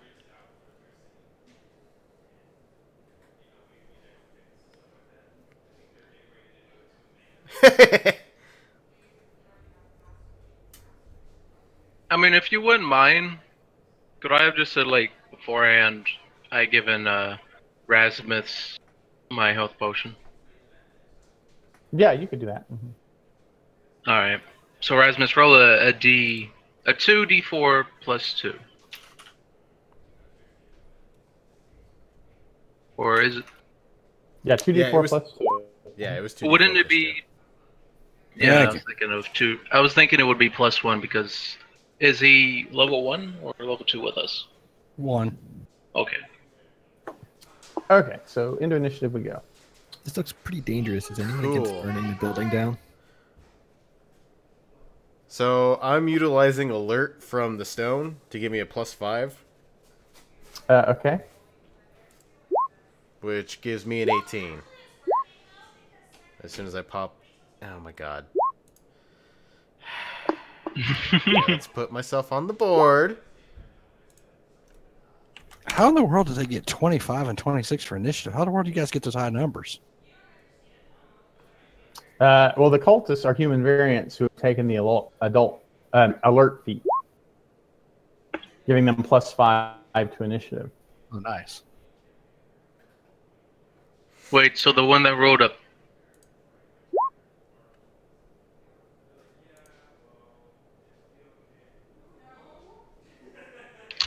Okay, so we got 1. That is a lot of high numbers. Holy cow. Not only did we not surprise them, but we don't get any first rounders either. No. Who am I missing in the initiative? Right? Got That's Jedediah. me. There we go. I suppose I should have been on the other side banging on the door. Okay, so I thought I saw it to my character. Apparently, I had not. all right. So away we go. So,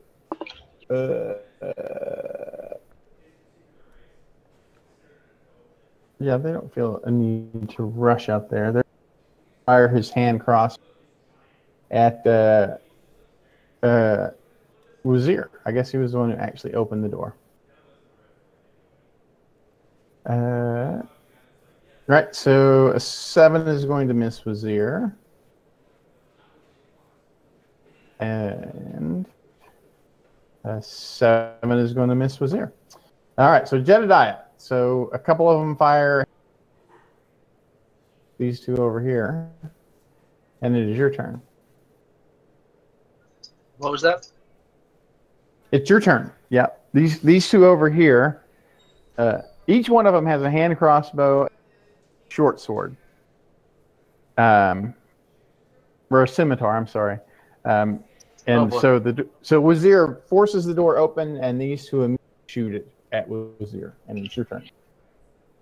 All right, I'm going to move to here so I don't have to shoot through anybody, and I'm going to attack.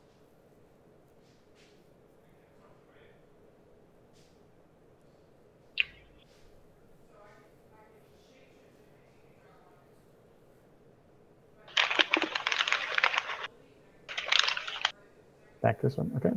6 is going to miss. No, that's 21. So, yeah, 21 to hit, 6 damage. Oh, I'm sorry. 21 to hit for 6 damage. Gotcha. I'm used to seeing two numbers beside each other. Yeah. Anything else from Jedediah? No, I'm out of moves. Okay. Right. So this one will go ahead and move up to here and attack Jedediah with her scimitar. 12 misses Jedediah, right? Yes. All right. So on initiative count 20, I need everyone, Andrew, Mhm. and who's that? Let me get- and Ramus. All right, so the doors open on initial count 20.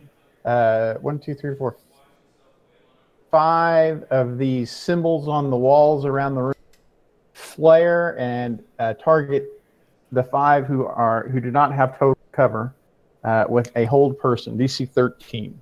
So we will start right here with Wisdom, isn't Wazir. it? So Wazir, I need a DC 13 Wisdom save. All right, and then Jedediah, DC 13. And then Zell, a DC 13 on what roll? a Wisdom save. All right, so Jedediah is held. No, I passed, didn't I? I'm sorry, Zell. Zell is held. Yeah, my mistake. Luke's turn. Luke, I need a not your turn. I need a DC 13 Wisdom save from Luke. Yeah. Yeah. All right. So Luke is held, and Bakvar, I need a DC 13 save. Wait, so these were triggered by runes? Yeah, they have spell glyphs. The version of from Glyph of Can't even Warding break around there. that kind of concentration either. Yeah, you get to it's not constant. Yeah, there's nothing constant.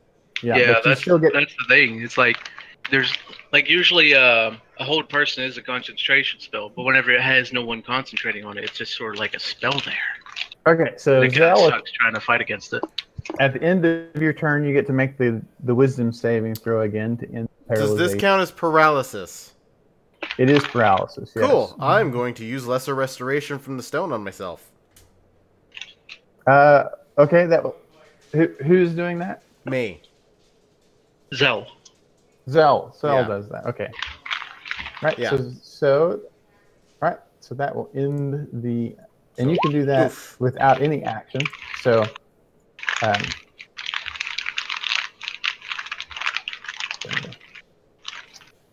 So you actually the stone can do that at the beginning of the, so you have your full turn ahead of you. I want to attack the guy in front of me. Does a 22 smack him? That will hit, yeah. For 14? Okay. He is not a happy camper. Why am I? God damn it! This music. Okay. This one up here and attack. He's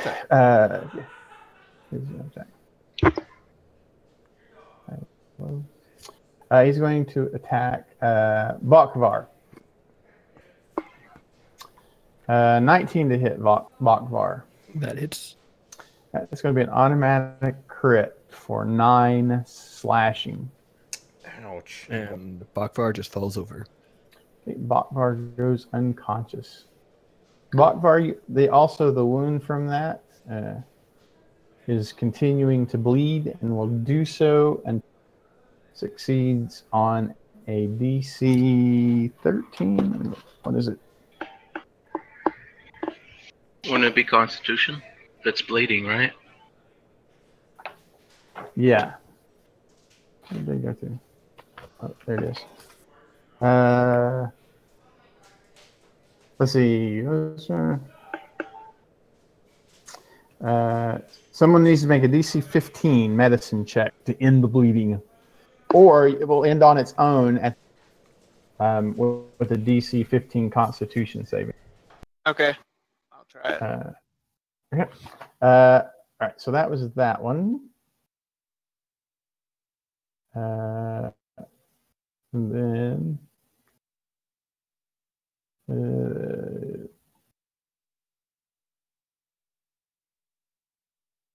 one, I think he would actually provoke from Luke. But I'm sorry, held, from From Zell. I'm sorry, from Zell as he gets to there.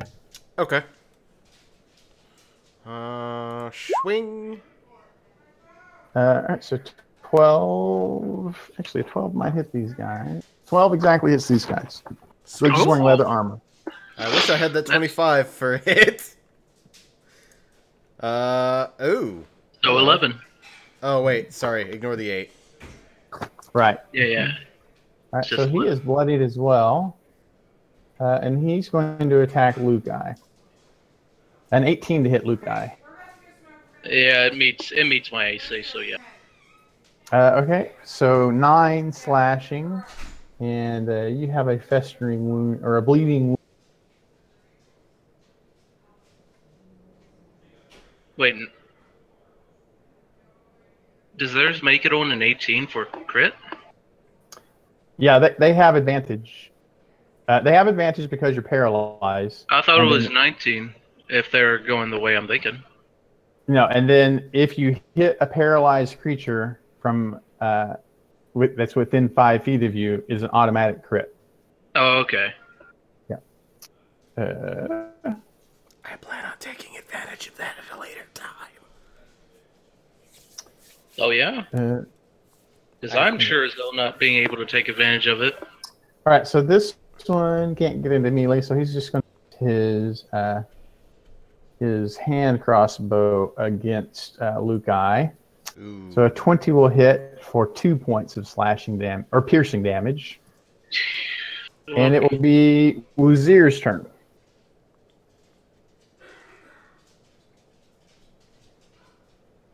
Please help. I'm not very good. Because I guess I'll just attack the one in front. 14 for 8. All right, so that one goes down. And I'll move in this doorway. Okay. Well, and I'll move his corpse back to where I was. Okay. Kick his corpse back and then move up. Yeah, that's it. Okay. So this one will move up and attack Wuzir. 14, though, I'm pretty sure misses Wuzir. Bulkvar, you have a failed death from the bleeding wound, and then I need a death save from you. All right, and Do I get to make then a Constitution save? Constitution saving throw as well. Nice. And so the bleed stops. Yeah. Okay. All right. So this one will run up, attack Wuzir. 11 misses Wuzir. Well, Ixis is not happy with Wuzir there. So, what's he going to do? Yeah, so that's what he's going to do, I think. I think he's probably going to do that almost every turn. All right, so he moves up to here, and I need a DC 13 saving throw from dexterity save from Wuzir. Ooh. Okay, and he drops. So you take. You are cascaded in a radiant light. Take 10 points of radiant damage. Ouch. I'm sorry, that's wrong. He is not a 5th level cat. You only take 5 points of radiant damage. My mistake. And then he casts Sanctuary around himself.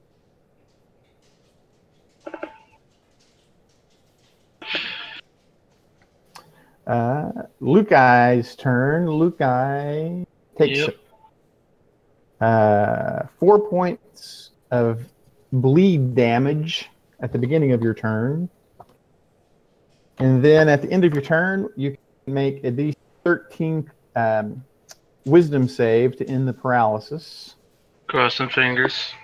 No. No, off by 1. And then you can make a D15 constitution save to end this bleed. No. Okay. Neither one. Okay. Rasmus's turn. All right, I'm going to go up to the guy right in front of Okay. They're easy to hit. Yeah, that's going to hit. And he is going to go down. I'm going to use my bonus action and go after this one. Okay, he's going to move up and attack him. Gotcha. That hits as well. 9. All right, and he is bloodied as well. Anything else from Rasmus? No.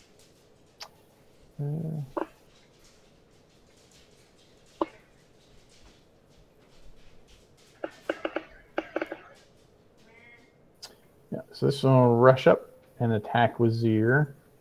7's going to miss, though. Andrew's turn. I am going to go here and cast Cure Light Runes on that's Lukai that I'm adjacent to right now. I'm looking very terrible. One guy's unconscious. You might want to heal him. No, I'm not unconscious. I'm just frozen. I'm saying someone is unconscious. Yeah. Yeah. Oh wait, who is unconscious? Because I can't tell what the health bar is. That would Oh, be- Botvar. Yeah. okay. Yeah, he doesn't have Sorry. enough bar. That's how you can tell. Well, it's just it's a whole clusterfuck. I'm gonna cast Cure Light Runes on him. Okay, Botvar, you are going to get some healing. Ooh. Would hold person still be on someone if they went unconscious? Just a quick question. Yes, it would still be on. Yeah, so actually, Botvar, at the end of your turn, you a DC 13 Wisdom save that I overlooked. So, right. So yeah, you are still held. So he's not going to be able to get over there. But you are no longer unconscious. I don't know what that healing. we need. Yeah, Yeah, hold on. Andrew needs to roll some healing. Yep, hold on. 6. My wisdom score is 2. Awesome. I'm no longer dead. Ish. I'm not dead yet. Okay, so he is going to target Wazir. 21 to hit Wazir for 4 points of piercing damage from his light crossbow. Is it magical? It is not magical. If No, it is not magical. that's one. Oh, you have heavy Heavy armor master, yeah. Very good. Very good. All right. So seeing that, this one will move over. Try to hit the paralyzed guy, Lukai.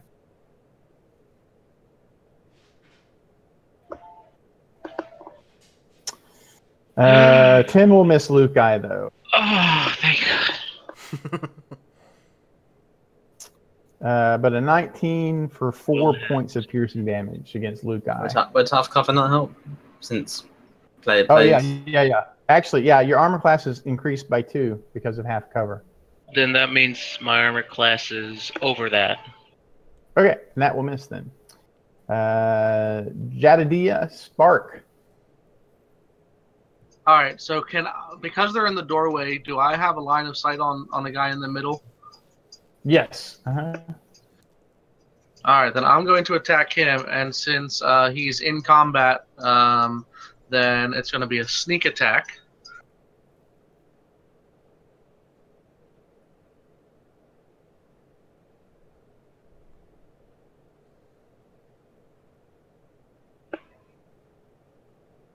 Okay, 23 will hit him.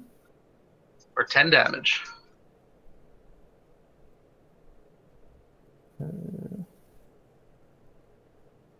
Okay, he is bloodied now. Anything else from Jedediah? I'm going to stay right there. Okay.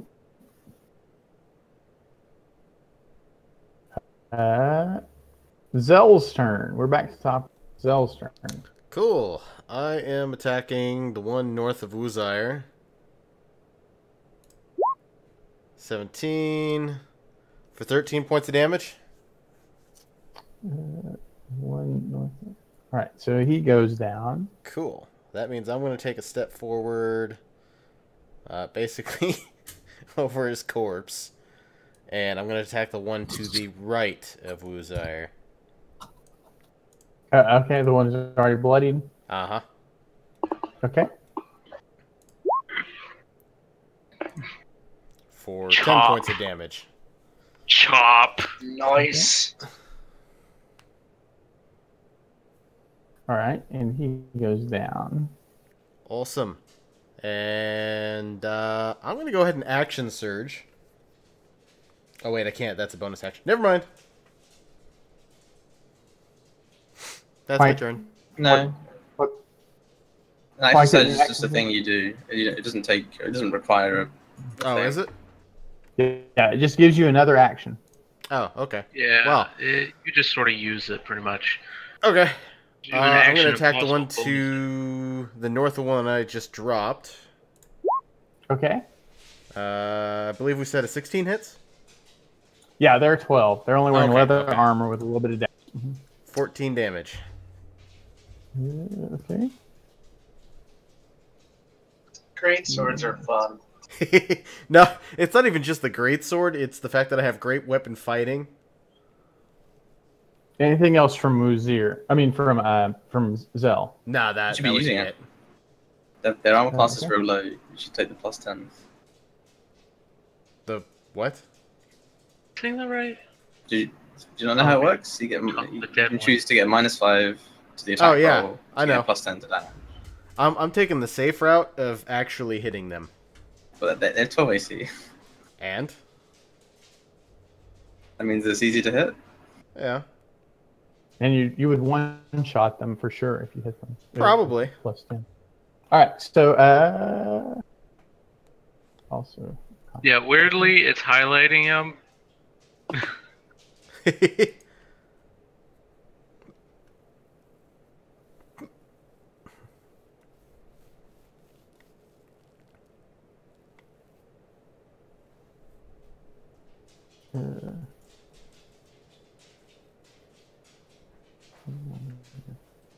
Okay.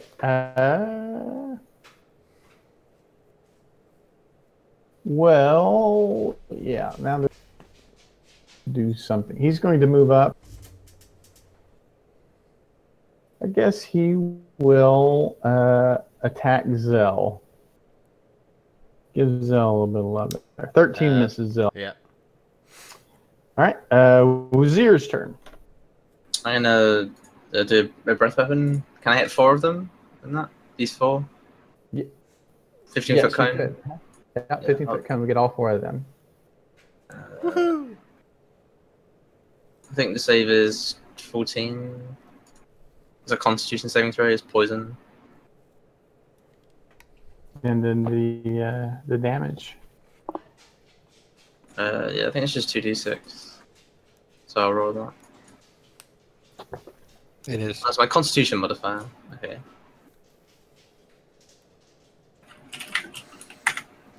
A 9. 9. Okay. That one's going to go unconscious even if he makes the save.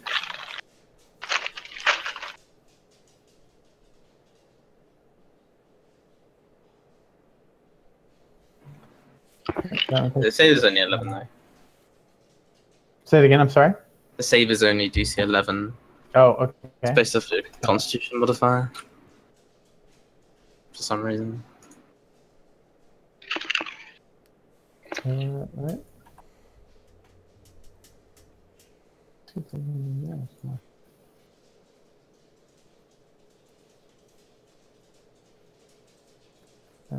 Okay. Anything else from Wazir? That's it. That's it. Okay, so this one will strike out at Uzir. Armor class 20 for 6 points of slashing damage. and a festering wound. Any? All right, Bakvar. Bakvar, you awake but prone. Where am I? Still paralyzed. Still held. Right, so this one will. He's going to attack the Great Weapon Master. Oh wait, no, he's unconscious. No. Yeah. Never mind. Okay.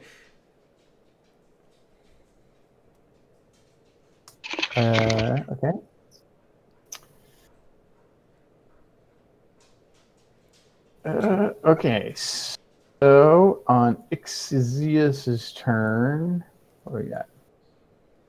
1, 2, 4. All right.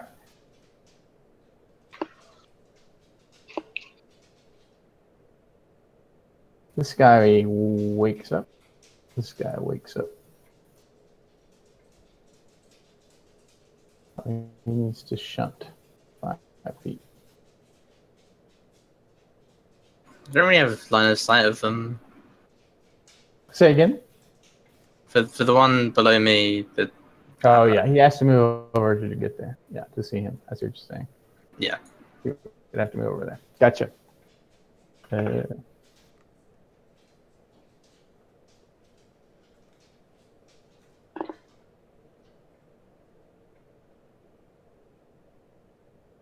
right, so he channels divinity, and these guys wake up. All of them? Yeah. You They're brought still me bloody. more presents? You shouldn't have.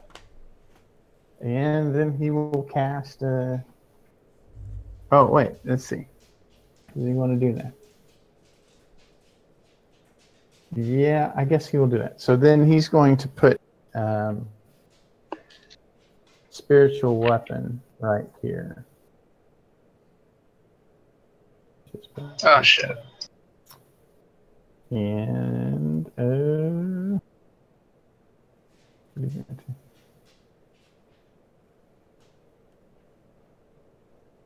Sacred Flame. All right, so I didn't. All right, so he's going to attack. I guess he's going to attack Wazir. Threaten that he's perceived. He's going to miss Wazir with his spiritual weapon. And then he will go ahead and move on over into this. Luke Guy's turn. So at the end of Luke Guy's turn, or sorry, did you not make it? Oh no, I you did didn't. not. All right, so Luke Guy takes 2 points of bleeding damage, and then at the end of your turn, you have the. Oh, by the way, Luke Guy, that yellow dot means. All right, so you're no longer paralyzed. Yeah, I was wondering about that. What's It means you have inspiration for the brave dash into the middle of mountains. I gave you inspiration. had I and known then- that, I would have tried to do my wisdom saving from a long time ago. And then at the end of your turn, you can make a Constitution DC 15 Constitution save to end the. Right. So, Rasmus's turn. All right, I've got my breath weapon. It's a 15-foot cone. Can I get? How many of these guys can I get? You could get this. You could get these 4. Yeah. Okay. It's And a actually- 12. Yeah, you would get that 5th one as well. All right, so it's the Constitution save, right? Yeah, What's the DC? 12.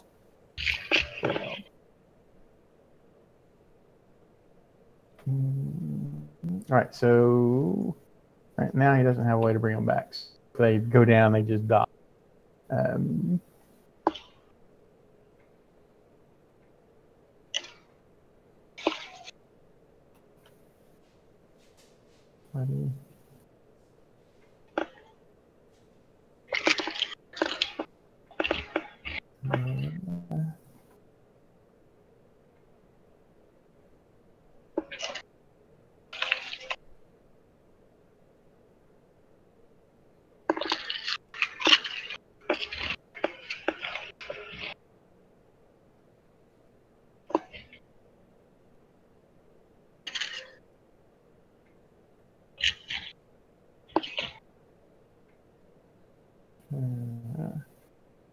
Yeah, doesn't matter. He still dies.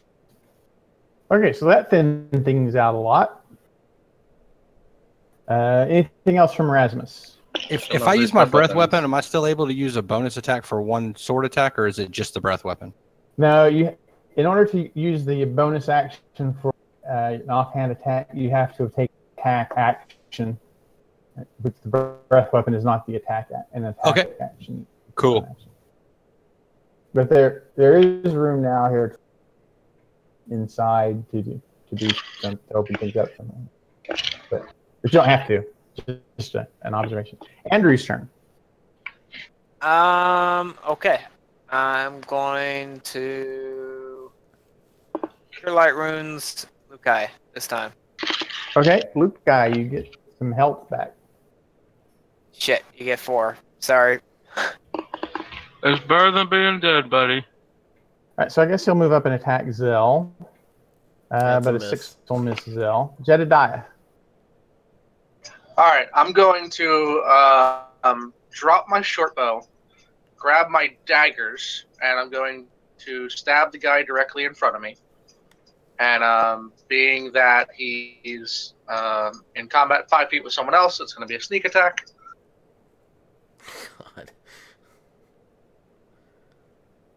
God. 11 will miss. They are armor class 12. And then I'm going to attack him again with my other one. Okay, so that's going to hit. Mm-hmm. Wait, hold on.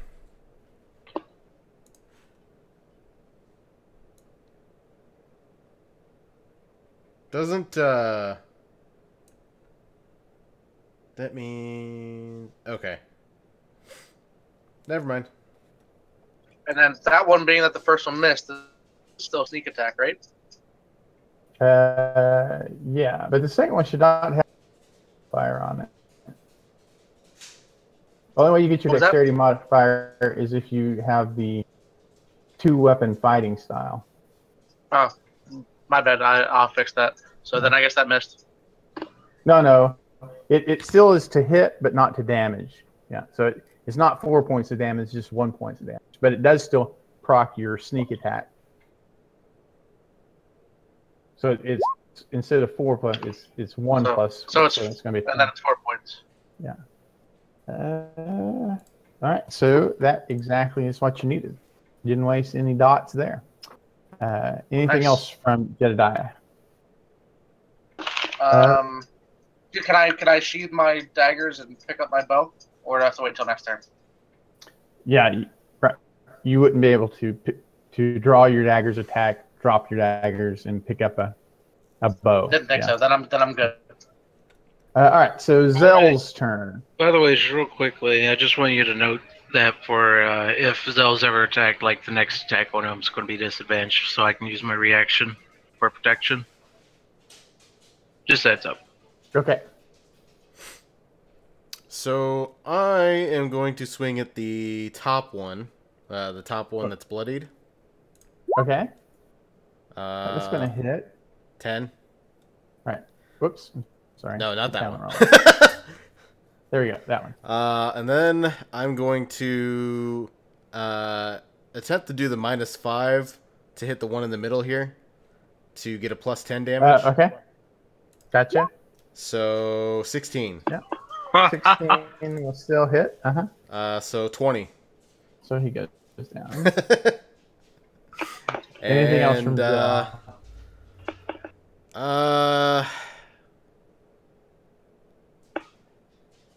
I am going to move right here because I don't think anyone can get past me since I was in the door. So this way they can actually move through.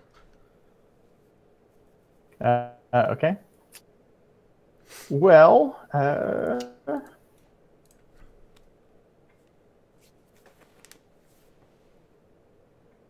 let's see.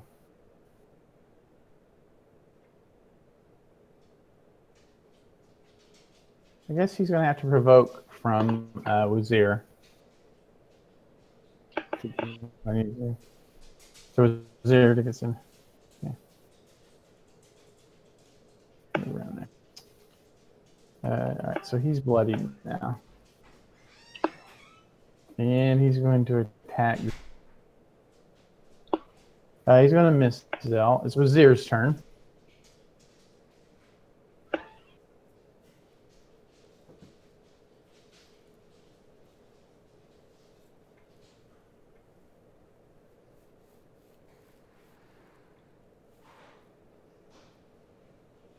Okay, that one goes down.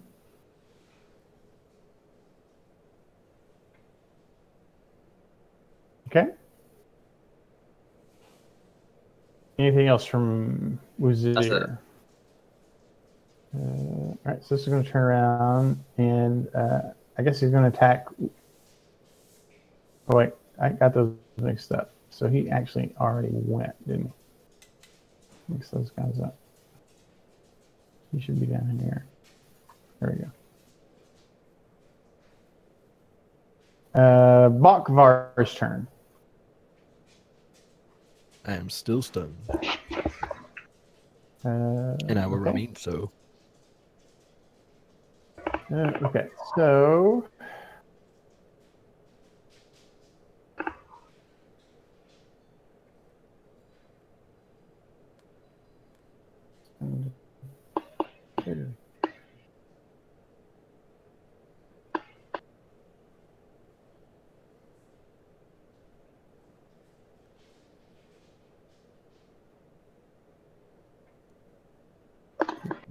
all right.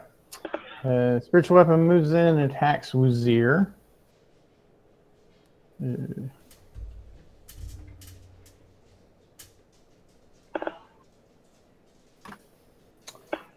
14 is going to miss Wazir. And then he's going to cast Sanctuary.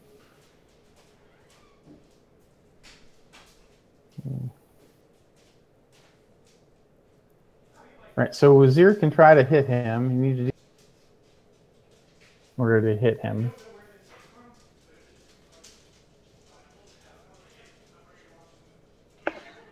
Pardon?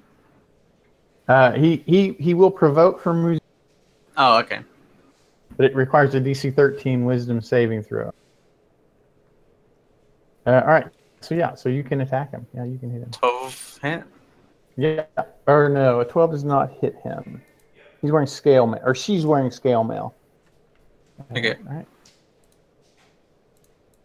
All right. So she walks out the door.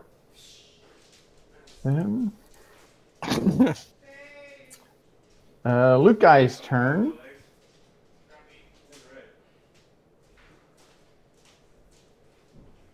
Okay, so he's just now right in front of us?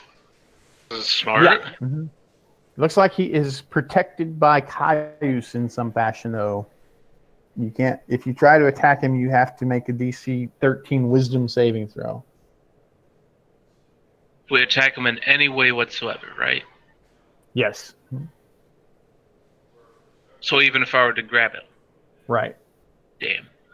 What's that green thing on the ground? That's his spiritual weapon. He's going to be no good to me dead. Yeah, I'll make an attempt to pass this wisdom saving throw, I guess. Okay. And I guess I don't. So I'll try to use an action surge to pass it again, I guess. Okay. No. Never mind. I'm good. I'm done. All right, Rasmus's turn. I'm going to take my first attack to try and finish off that creature in front of me. Okay. Oh, and go ahead and roll the bleeding damage for me real quick, so I can. Yeah. 1 point. You also can a DC 15 Constitution saving throw to stop that. All right, still bleeding. Does that miss? That misses. Yeah. Their armor plus 12. Damn it. That's going to miss as well. Andrew.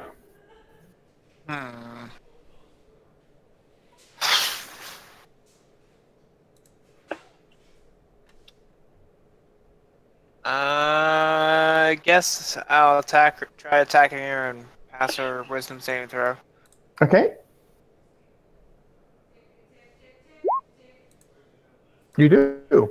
Yes. You can attack her. Sweet. And you hit her. Yeah. She says, do you feel like a big man beating on a woman? Yes. Jedediah's turn. The hammer of justice is All right, it's equal to all. Justice. you've been judged. I'm going to attack with my dagger, which the first one will be a sneak attack. So wisdom, correct? Yes. DC 13 wisdom save. Oh, wow. Yeah. Crit. Well, that's just for the wisdom part, so now I have to roll attack. Crit! Dang. And then your sneak attack damage. It's Alright. also yeah. That's you roll that twice as well. Yep. There we go. So 12. Alright, and then my second attack. Missed. Okay. Anything else from Jedediah? No, I'm good.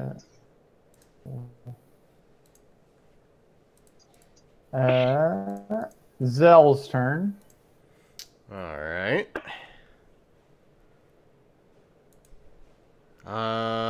Well, for starters, I'm going to go ahead and swing at the guy that's between Wuzire and myself. Okay. They're easy to hit. Yeah, apparently Ooh, not. not that easy, though. Yeah. This one will not get hit. Anything else from Zell? Nope. Right, so I guess he's going to try to hit Zell back. But 10 will miss Zell.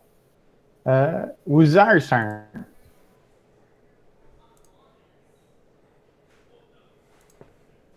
I'll take the attack of opportunity to go here. Okay. That'll miss. And you passed the wisdom save earlier, right? Because you only have to pass it once. You only have to pass it once. Once you This time pass it, misses that's spelled right.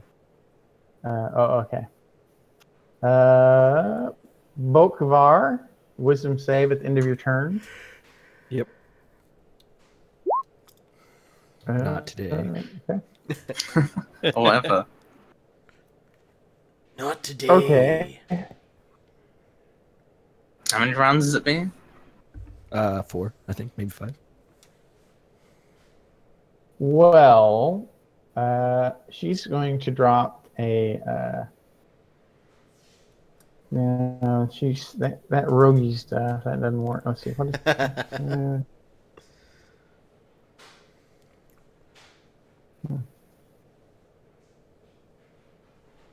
Ooh, she doesn't want to do that. All right, so she's going to drop a. This time she'll drop it on Zell. So Zell needs a DC 13 dexterity save.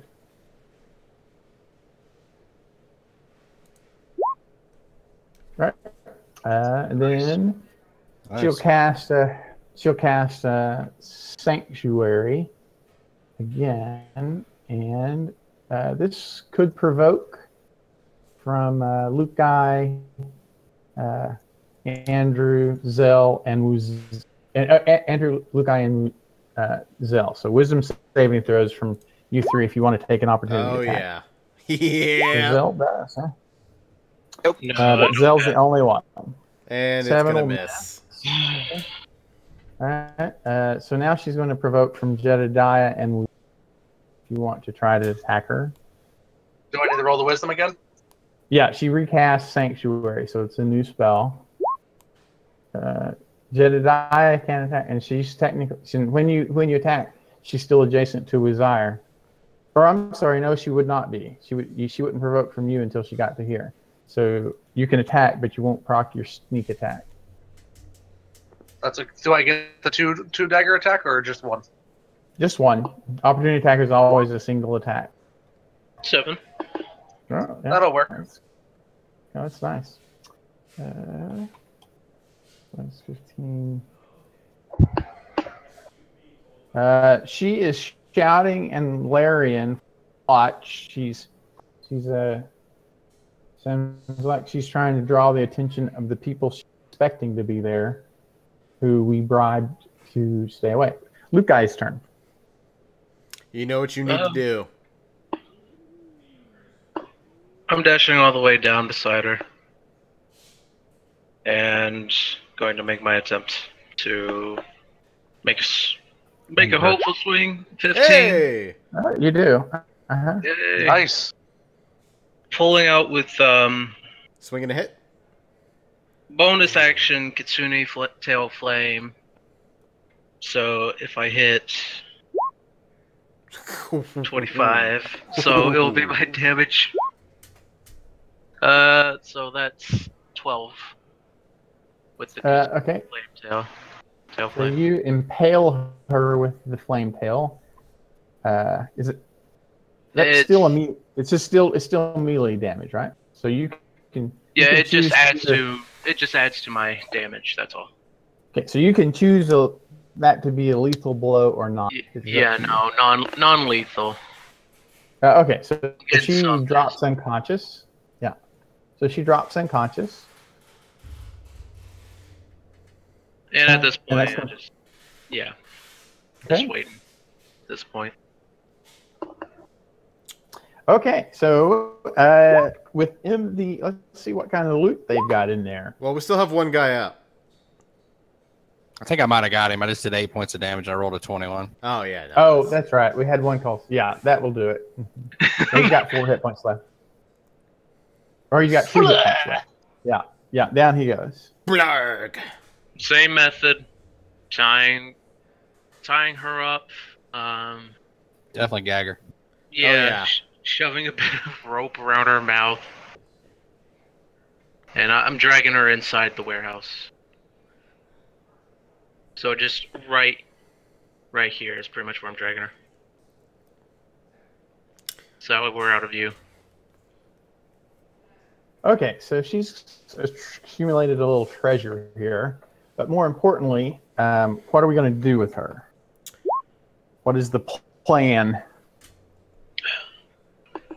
I think if we turn her into the town folk, they know that we weren't the ones causing the problems, that it was her. Yeah. Seems the mobs. We can just throw her to the mob. Yeah, you could definitely do that. That would rehabilitate your reputation for sure. But Definitely something we need to be doing. will she tell us any information about, other sort of cultists, like known locations, things like that? Technically, we probably took care of the only one she was affiliated with. And she finished them off right in front of us. Oh yeah, but there's a bigger order. It's not just... Right. Yeah, So obviously. she will. Right. So if we wake her up and start talking to her, she will apologize profusely. It's like it was nothing personal. It's always going to be a hard world, but especially so for a woman who has no family to speak of, no one to protect her or. Right, so I was just doing what I felt would put me in a position to survive, but clearly I made a mistake, and I will reform. If you let me go, I will, and I'll reform and tell you everything I know about the cult of Caius. All I ask is that you give me a few silver pieces so that I can live for a few days, to buy food for a few days, and. But I will absolutely leave the cult and take a different path in life. Or how does someone even think that joining a cult to death is a smart idea? Maybe they well, offer It was so- pretty fanatical just to it wasn't just go, I'll join the army, got nothing better to do. I couldn't join the army. I'm a woman, right? No, I just... My choices my choices were to marry some laborer who is probably going to routinely beat me, or become a prostitute.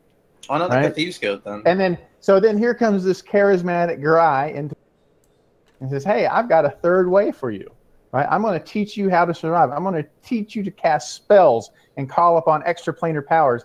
And if you prove yourself to be a dedicated follower, right, you could rise to unimaginable power and heights." How am I not going to accept that? I'm just a simple village girl, right?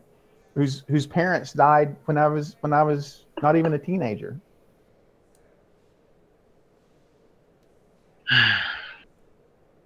No.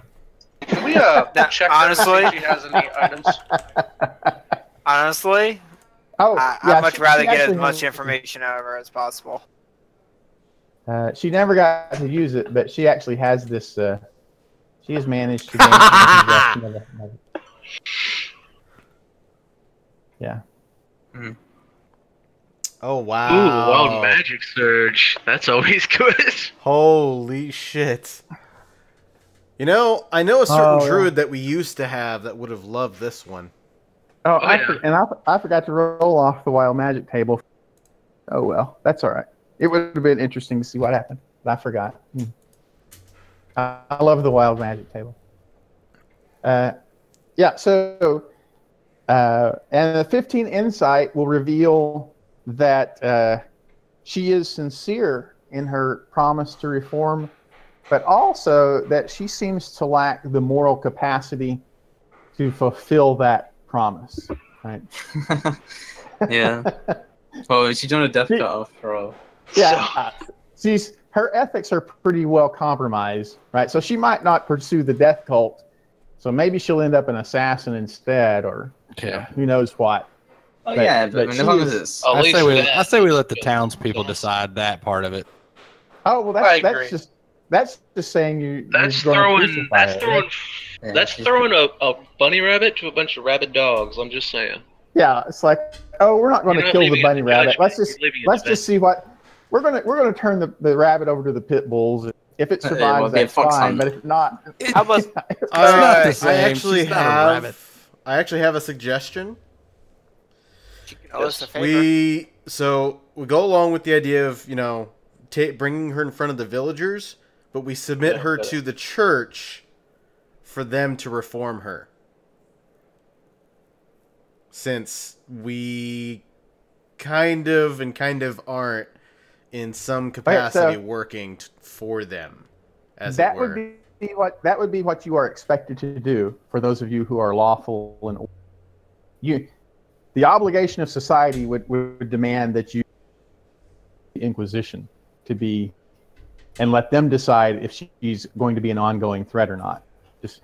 But also with your 15 passive insight, you're pretty sure that they're going to determine that she is an ongoing threat and will end up killing her. That's almost a certainty, Right. unless something I really think- weird happens. I think for the reputation that we have, we need to clear our names from this.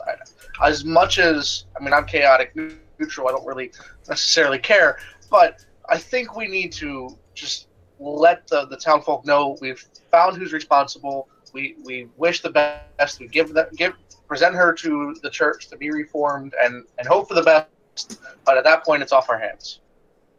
Yep. Is that what we're going to do? Is there anyone who's opposed to that course of action? I mean, I would have full unbelief that maybe the One True Faith could redeem her. What? Who cares about redeeming her per se? Exactly. Like, there's two things that we need. One thing we need is to clear our name, and the other thing we need is information about the cult. And that achieves neither of those. Well, now she isn't. What achieves neither of those? Just handing her over to the church. Well, that comes after. That'll clear our names. Right. No, we get the Oh, yeah, I suppose I information could do first. that. But wouldn't the church being of such power and, such respect from their people through the One True Faith, wouldn't that sort of do that for us? Yeah, I guess so. What's the And they hierarchy? might know what's going on with the cultist. What's the hierarchy of this village? Is this like is there like maybe some royalty or nobility or something in another town that kind of presides over this, where we could clear our name with the villagers by pointing out that she's wrong, but tell them that we're going to take her to whoever that is? All right, so there's Schmidtford is a county, and Lichport, I think, is a barony. So those are the two prime, and these are kind of regional rivals, right, for influence within. And then all these smaller towns are going to be vassals of either Schmidtford or Lichport. It's an earldom. That's right. It's Lichport's an earldom. All right, so you're in Schmidtford. Yeah. So the two royal families of the area is the Count in Schmidtford and Earl Damos in Lichport. But if we do let her go, what would be the benefit? Of what? Well, right. If you're concerned about the ongoing operations of the cult of Caius, she could provide you information on that, at least just in the nearby areas. Right. I think And we've then- disrupted enough of their operations that they're going to find us sooner than we find them. Well, that's if you want to let them take that advantage. No, I'm kind of We can the just take it to opinion them. that we've encountered enough that we need to put our foot in the door, so to speak. So, I said we bargain with her. She gives us the information she has, and we will, in the best interest of her reforming, turn her over to the church. And she may have a chance of them allowing her to attempt to reform. But that would be the best thing that we could do for her. Well, she will voluntarily give information. She and Garrett is guaranteed freedom and a small amount of money to escape the area with. I think that's a fine. I've got a 4 on deception, so we can try that. Just to say, hey, we'll do what you want. Here's a gold piece for you to get out of town. Should we get what we want? And then we take her to the church anyway. Why do you want to take her to the church so bad? To clear our names. That's what we want to do. I want to clear my name. Well, yeah, but I mean, if we get information about the cult, we can just get put on them instead. I don't think angry mobs are going to want information about a cult. I think they're going to want a person. Yeah, but through the information, we'll find more people, and then we'll give those people to the town. Plus, All right, I mean, well- they're really the people here are mostly upset that we're here. They just want us gone. So we leave Schmidtford afterwards of dealing with this debacle, and they're not going to be angry at us. At least not increasingly angry at us, as long as we're not throwing. It doesn't feel like they're getting thrown anything their way. Or another thing that we could just take them to this warehouse. You know, we'll just.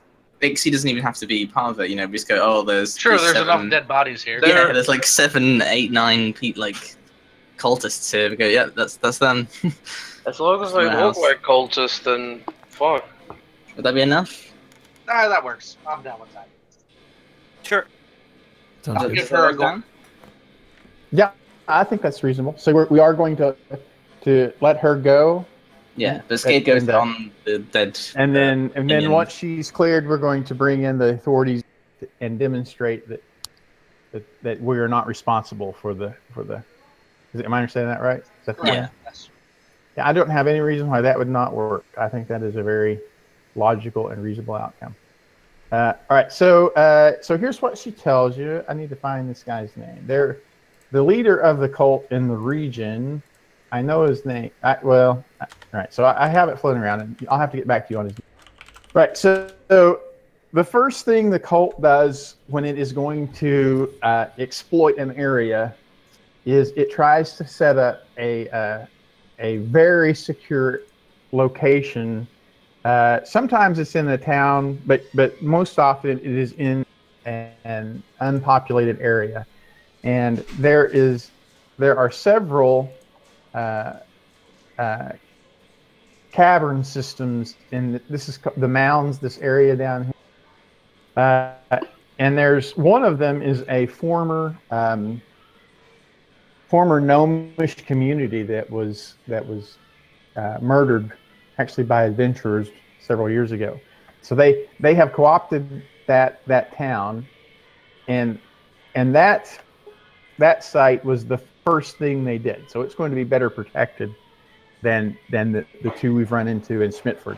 But she can give you a very detailed description of the location and how to get there. So we'll be able to find that without a lot of difficulty. And then we will have our names cleared in Smitford. And we should note both of those for our characters' histories, that we have Ixie's information. Let me put it in. Right. So these are the two. Right,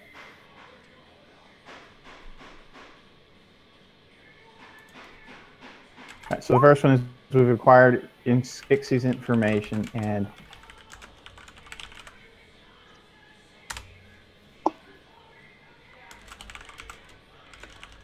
then we've been cleared of the undead, and that is where we will pick up next week. We will have to decide what we want to do. Good job, very good job. Let's see. I need to total up some XP and stuff here. Let me do that. Yeah.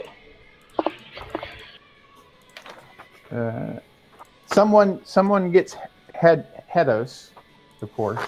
Yeah. And then. And we still got to figure out who gets Odron. Yeah, actually, if no one else wants to take it, I will go ahead and just take it, because I probably do need that luck for my wisdom. I'm fine with it. So. Very bad. My luck. I mean, I could benefit from it, but I'm sure there'll be something better for me coming later. Well, the idea is you'll be attuned to it as you have it. So I mistyped there. That should be 350, not 450. They're 50 XP each. Okay, so 350. Yeah, and then the disease is 300.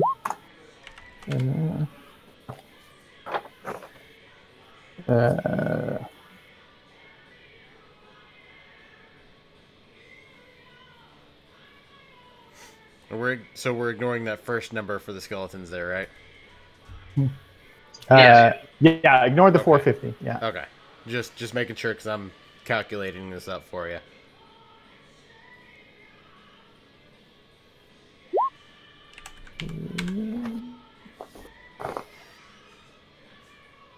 Phil Tartarus.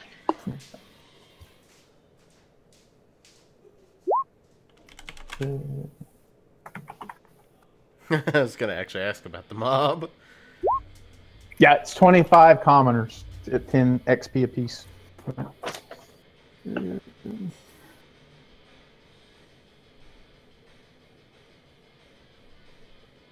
Always follow the rules of PEMDOS.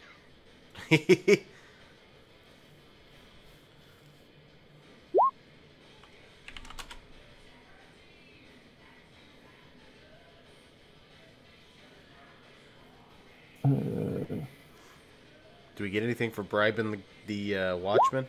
Yeah. Yeah, I'm getting that. Nice.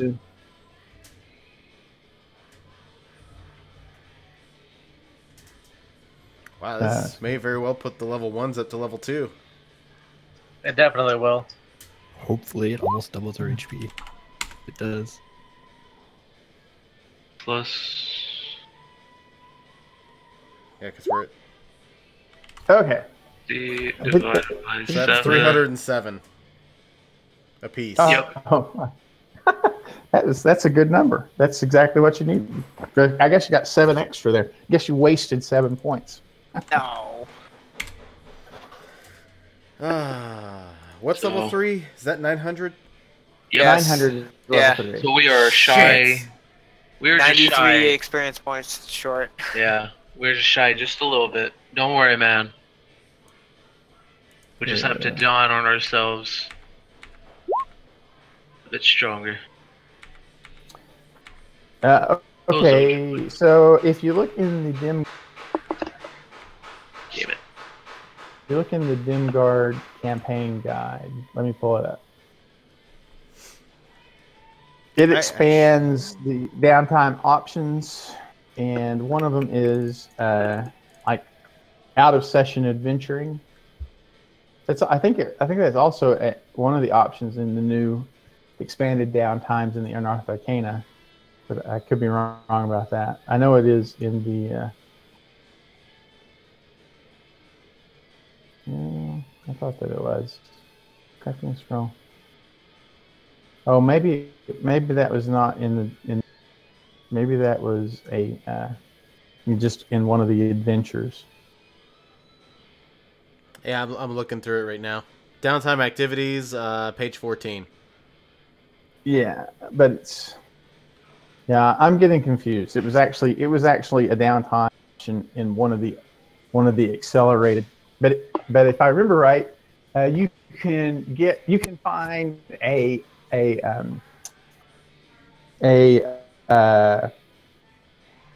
right. So you have easy, medium, and hard encounters. Right. So you can find an easy encounter with 1 day of downtime as a DC 15 investigation check or just a straight charisma check. So how short are you? 93. So 93. What is an easy encounter for a second level character? Chopping down a tree. No, I mean XP wise. Chopping down a forest? It would be something like fighting off some bandits or something, right? Would be the thing that you're doing. Probably. Now, so I guess my question is there a local church here in Schmidtford, or will we have to go all the way back down to Leechport? Oh yeah. Actually, Schmidtford is the center for the Inquisition in this area. Excellent. Okay.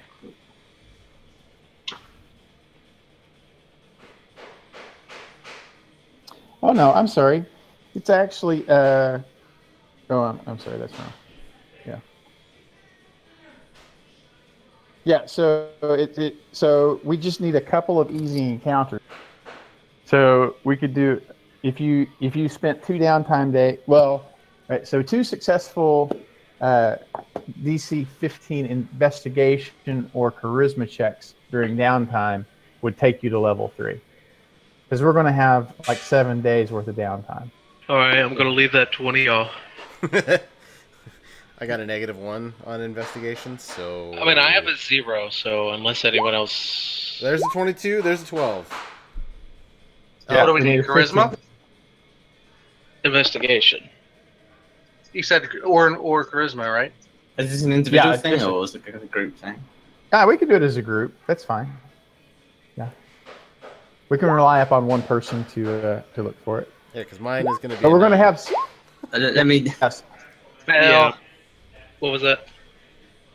All right, so we found one on the first day for sure. And then we need one. We got 7 attempts at this. So Okay. go ahead and roll up to 5 more there, Josh, or 0. Yeah. There we go. There it is. So it consumes 3 days of downtime. The extra 100 XP for each of us. So everyone add an extra 100 XP. And note that you've used 3 days of the 7 days of downtime. Oh. I should hit level 3 next session. Okay, and I think that wraps up the details of the actual gameplay this session. But there are some questions that I would like to discuss.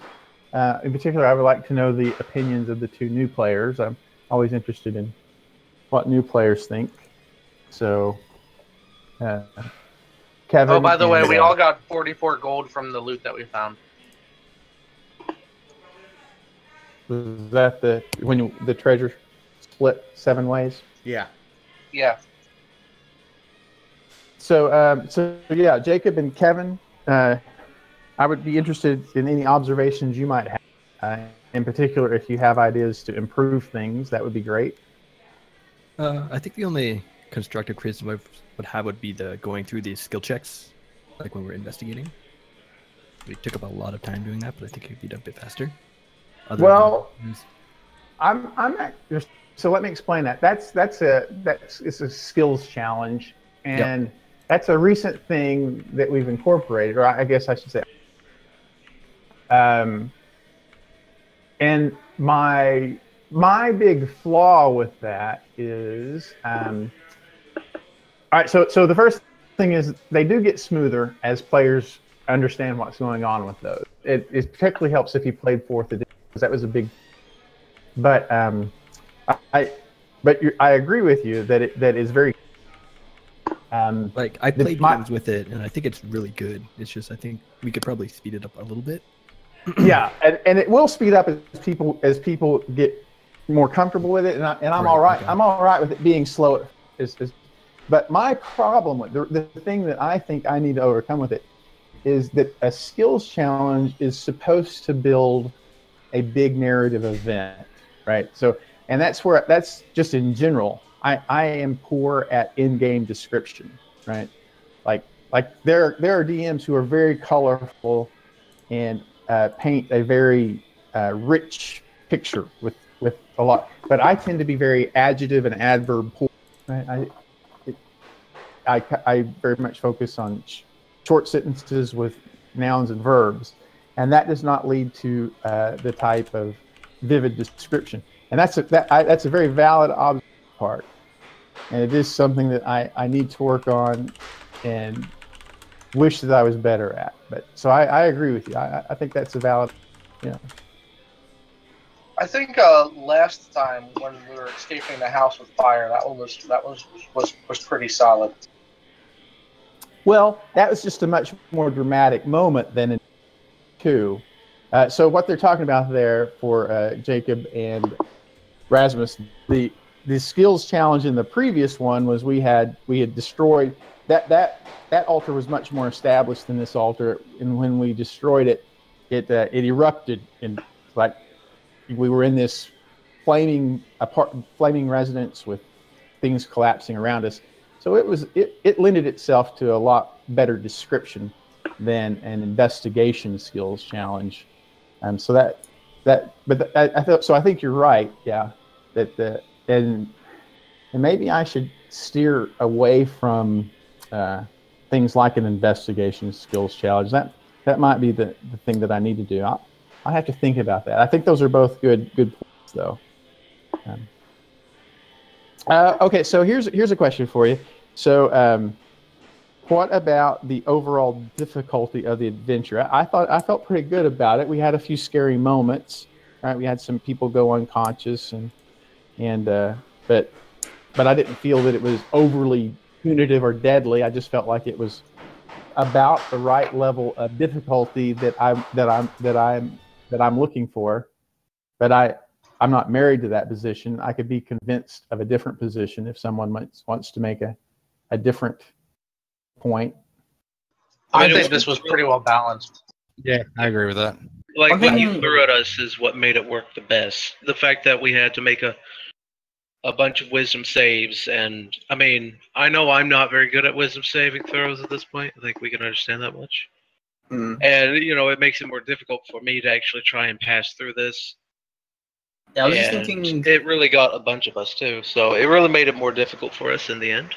Yeah, I but think it's there's like 7 of us, and we're all like 1 or 2. Considering how it went, I think it was pretty well balanced.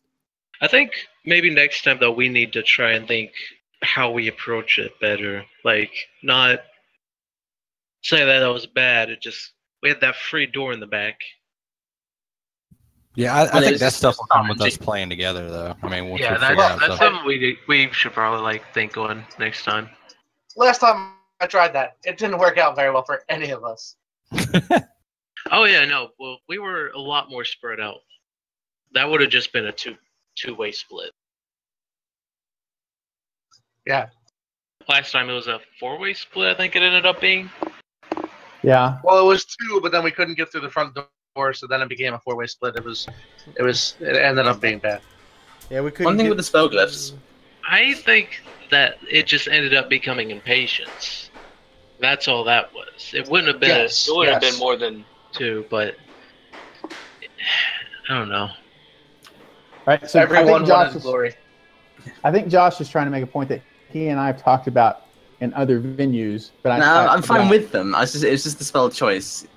I just at least as a player character, you know, if you're failing like 3 or 4 turns, you just skip, and you're just kind of like sitting there skipping an encounter. I was wondering if there are any spells that you could put in the spell glyphs that would keep like so you can have your turn, but it impose some other kind of disadvantage like blindness or something like that instead. So you'd still have your Blindness would be an turn. option. Yeah, blindness would be But- an option. Yeah. But to bring the others up to speed on conversations that you have had, Josh and I have played together a lot over the past couple of years. Just so you guys know, we have a pretty long history. All right, so spell glyphs. So if you look at a lot of things that, like for example, the lucky feat, right? The lucky feat is very powerful, but it is not unfair because technically the bad guys could have it or the good guys could have it, right? So in the end, while it is very strong and probably overpowered, it is not unfair. But spell glyphs are inherently unfair because only the bad guys get to use spell glyphs, right? Because the PCs are always going to the bad guy's place, right? Where the bad guy can put spell glyphs in place and utilize them, right? So, so Josh has made the observation, and I agree with this, right? So I agree with this, that spell glyphs are inherently biased. They're inherently skewed towards the bad guy. But on the other hand, if you are trying to construct a smart bad guy, you absolutely would put those in place, right? You would just have to be naive and stupid to say, well, I'm just going to sit here without putting spell glyphs in this very important location of mine, right? So there's an ongoing strive for balance between making the bad guys smart, but not making the spell glyphs so punitive that it's no fun, right?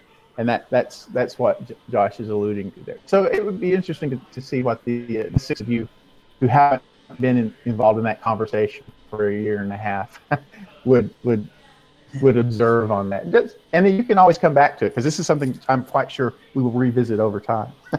I mean, that would be just diversity of party, though, right? I mean, you could get a decent level mage that could dispel that. Well, they're nearly invisible. You'd need to have a I decent. gotcha. Yeah, Oh. investigation, work with them? passive investigation. You choose. You can just say, "I point to that creature," then the spell activates. Oh, I got you. Or you say a word and then it activates. You know, that kind of thing. And in this situation where we pretty much busted through the front door, they just kind of triggered. I think while I think they were balanced in this case. I mean, most of us got out of them pretty quickly, or didn't get caught in them at all. So, Well, we ended up having 3 people affected by it. I mean, Yeah. that's in a party of 7. That's pretty significant. We happened to we had the lesser restoration available, but that reduced one of them. But I forgot about that. yeah, And one guy passed out and actually had to be healed back to. yeah. Yeah, so just trying to get like, hit in melee. Yeah, the like Rasmus, he never, the entire final fight he spent paralyzed, which I could see how that would not be fun. That's my only issue. I think that was Bachwar. Yeah, it was Buffer, I think. Yeah. So that would annoy me for sure. Yeah, I'm kind of unbiased. It didn't affect me at all. Yeah. But anyway, like I say, it's not something we have to resolve, and probably can't resolve tonight. It's just an interesting topic that comes up a lot in these retcons or. Oh, sorry, one thing as a play character. protocol. I think I spoke about it before in an email to you, but if I was to put them in a demi-plane and then open that up, could I just unleash mayhem? If I was to summon it through an encounter. Yeah, I don't see why that wouldn't work. Yeah, you brought that up before. Yeah, that as a player. I'll try that then. That's a lot of planning and a lot of resources. Yeah. Yeah, I guess so. But what else you can use that gold for? Yeah, that's true. By the time you can cast any plane, you got to be 15th level, 13th level, something like that. And so you got a lot of gold. Oh, it's 8th, yeah. So it is 15th level. Yeah. Okay. Is there anything else Is there anything anyone else wants to bring up before we? Oh yeah, just in downtime, I need to find some kind of like order to join as a paladin. I don't have one yet, and I'm taking my oath, and I'm unsure what I should do. Oh, okay. Well, all right. So any deity that is conducive to civilization is going to have an order within the one true faith, with some exceptions, I guess. But so you and if there's a particular order or some, I wouldn't have a problem with you developing that on your own. If you deciding right. That's one of the reasons that the one true faith is so broad, is to allow players to bring in their favorite religious affiliation and develop that within Dimgaard. So, and you've kind of done that with your 20th level cleric, right? Yeah. Where he doesn't subscribe to any order, right? He's kind of his own order within himself. So yeah, if you want to, we can. But if you want me to help, we can discuss that in email. I don't have an answer off the top of my head to that. But the only one I can think of is Asmodeus. That was a reoccurring figure, which I think would be alright. That would be interesting, yeah. To be a paladin of Asmodeus. Yeah. A green dragonborn paladin of Asmodeus. Yeah, that's pretty interesting. Yeah. That would draw attention. For sure. Anything else from anybody else? No, I'm good. Not for my. No, it was a good game. Yeah, it was fun. I had fun. All right, so I will see you guys next Wednesday then. All right, guys. Sounds good. Yeah. Have a good one. Laters.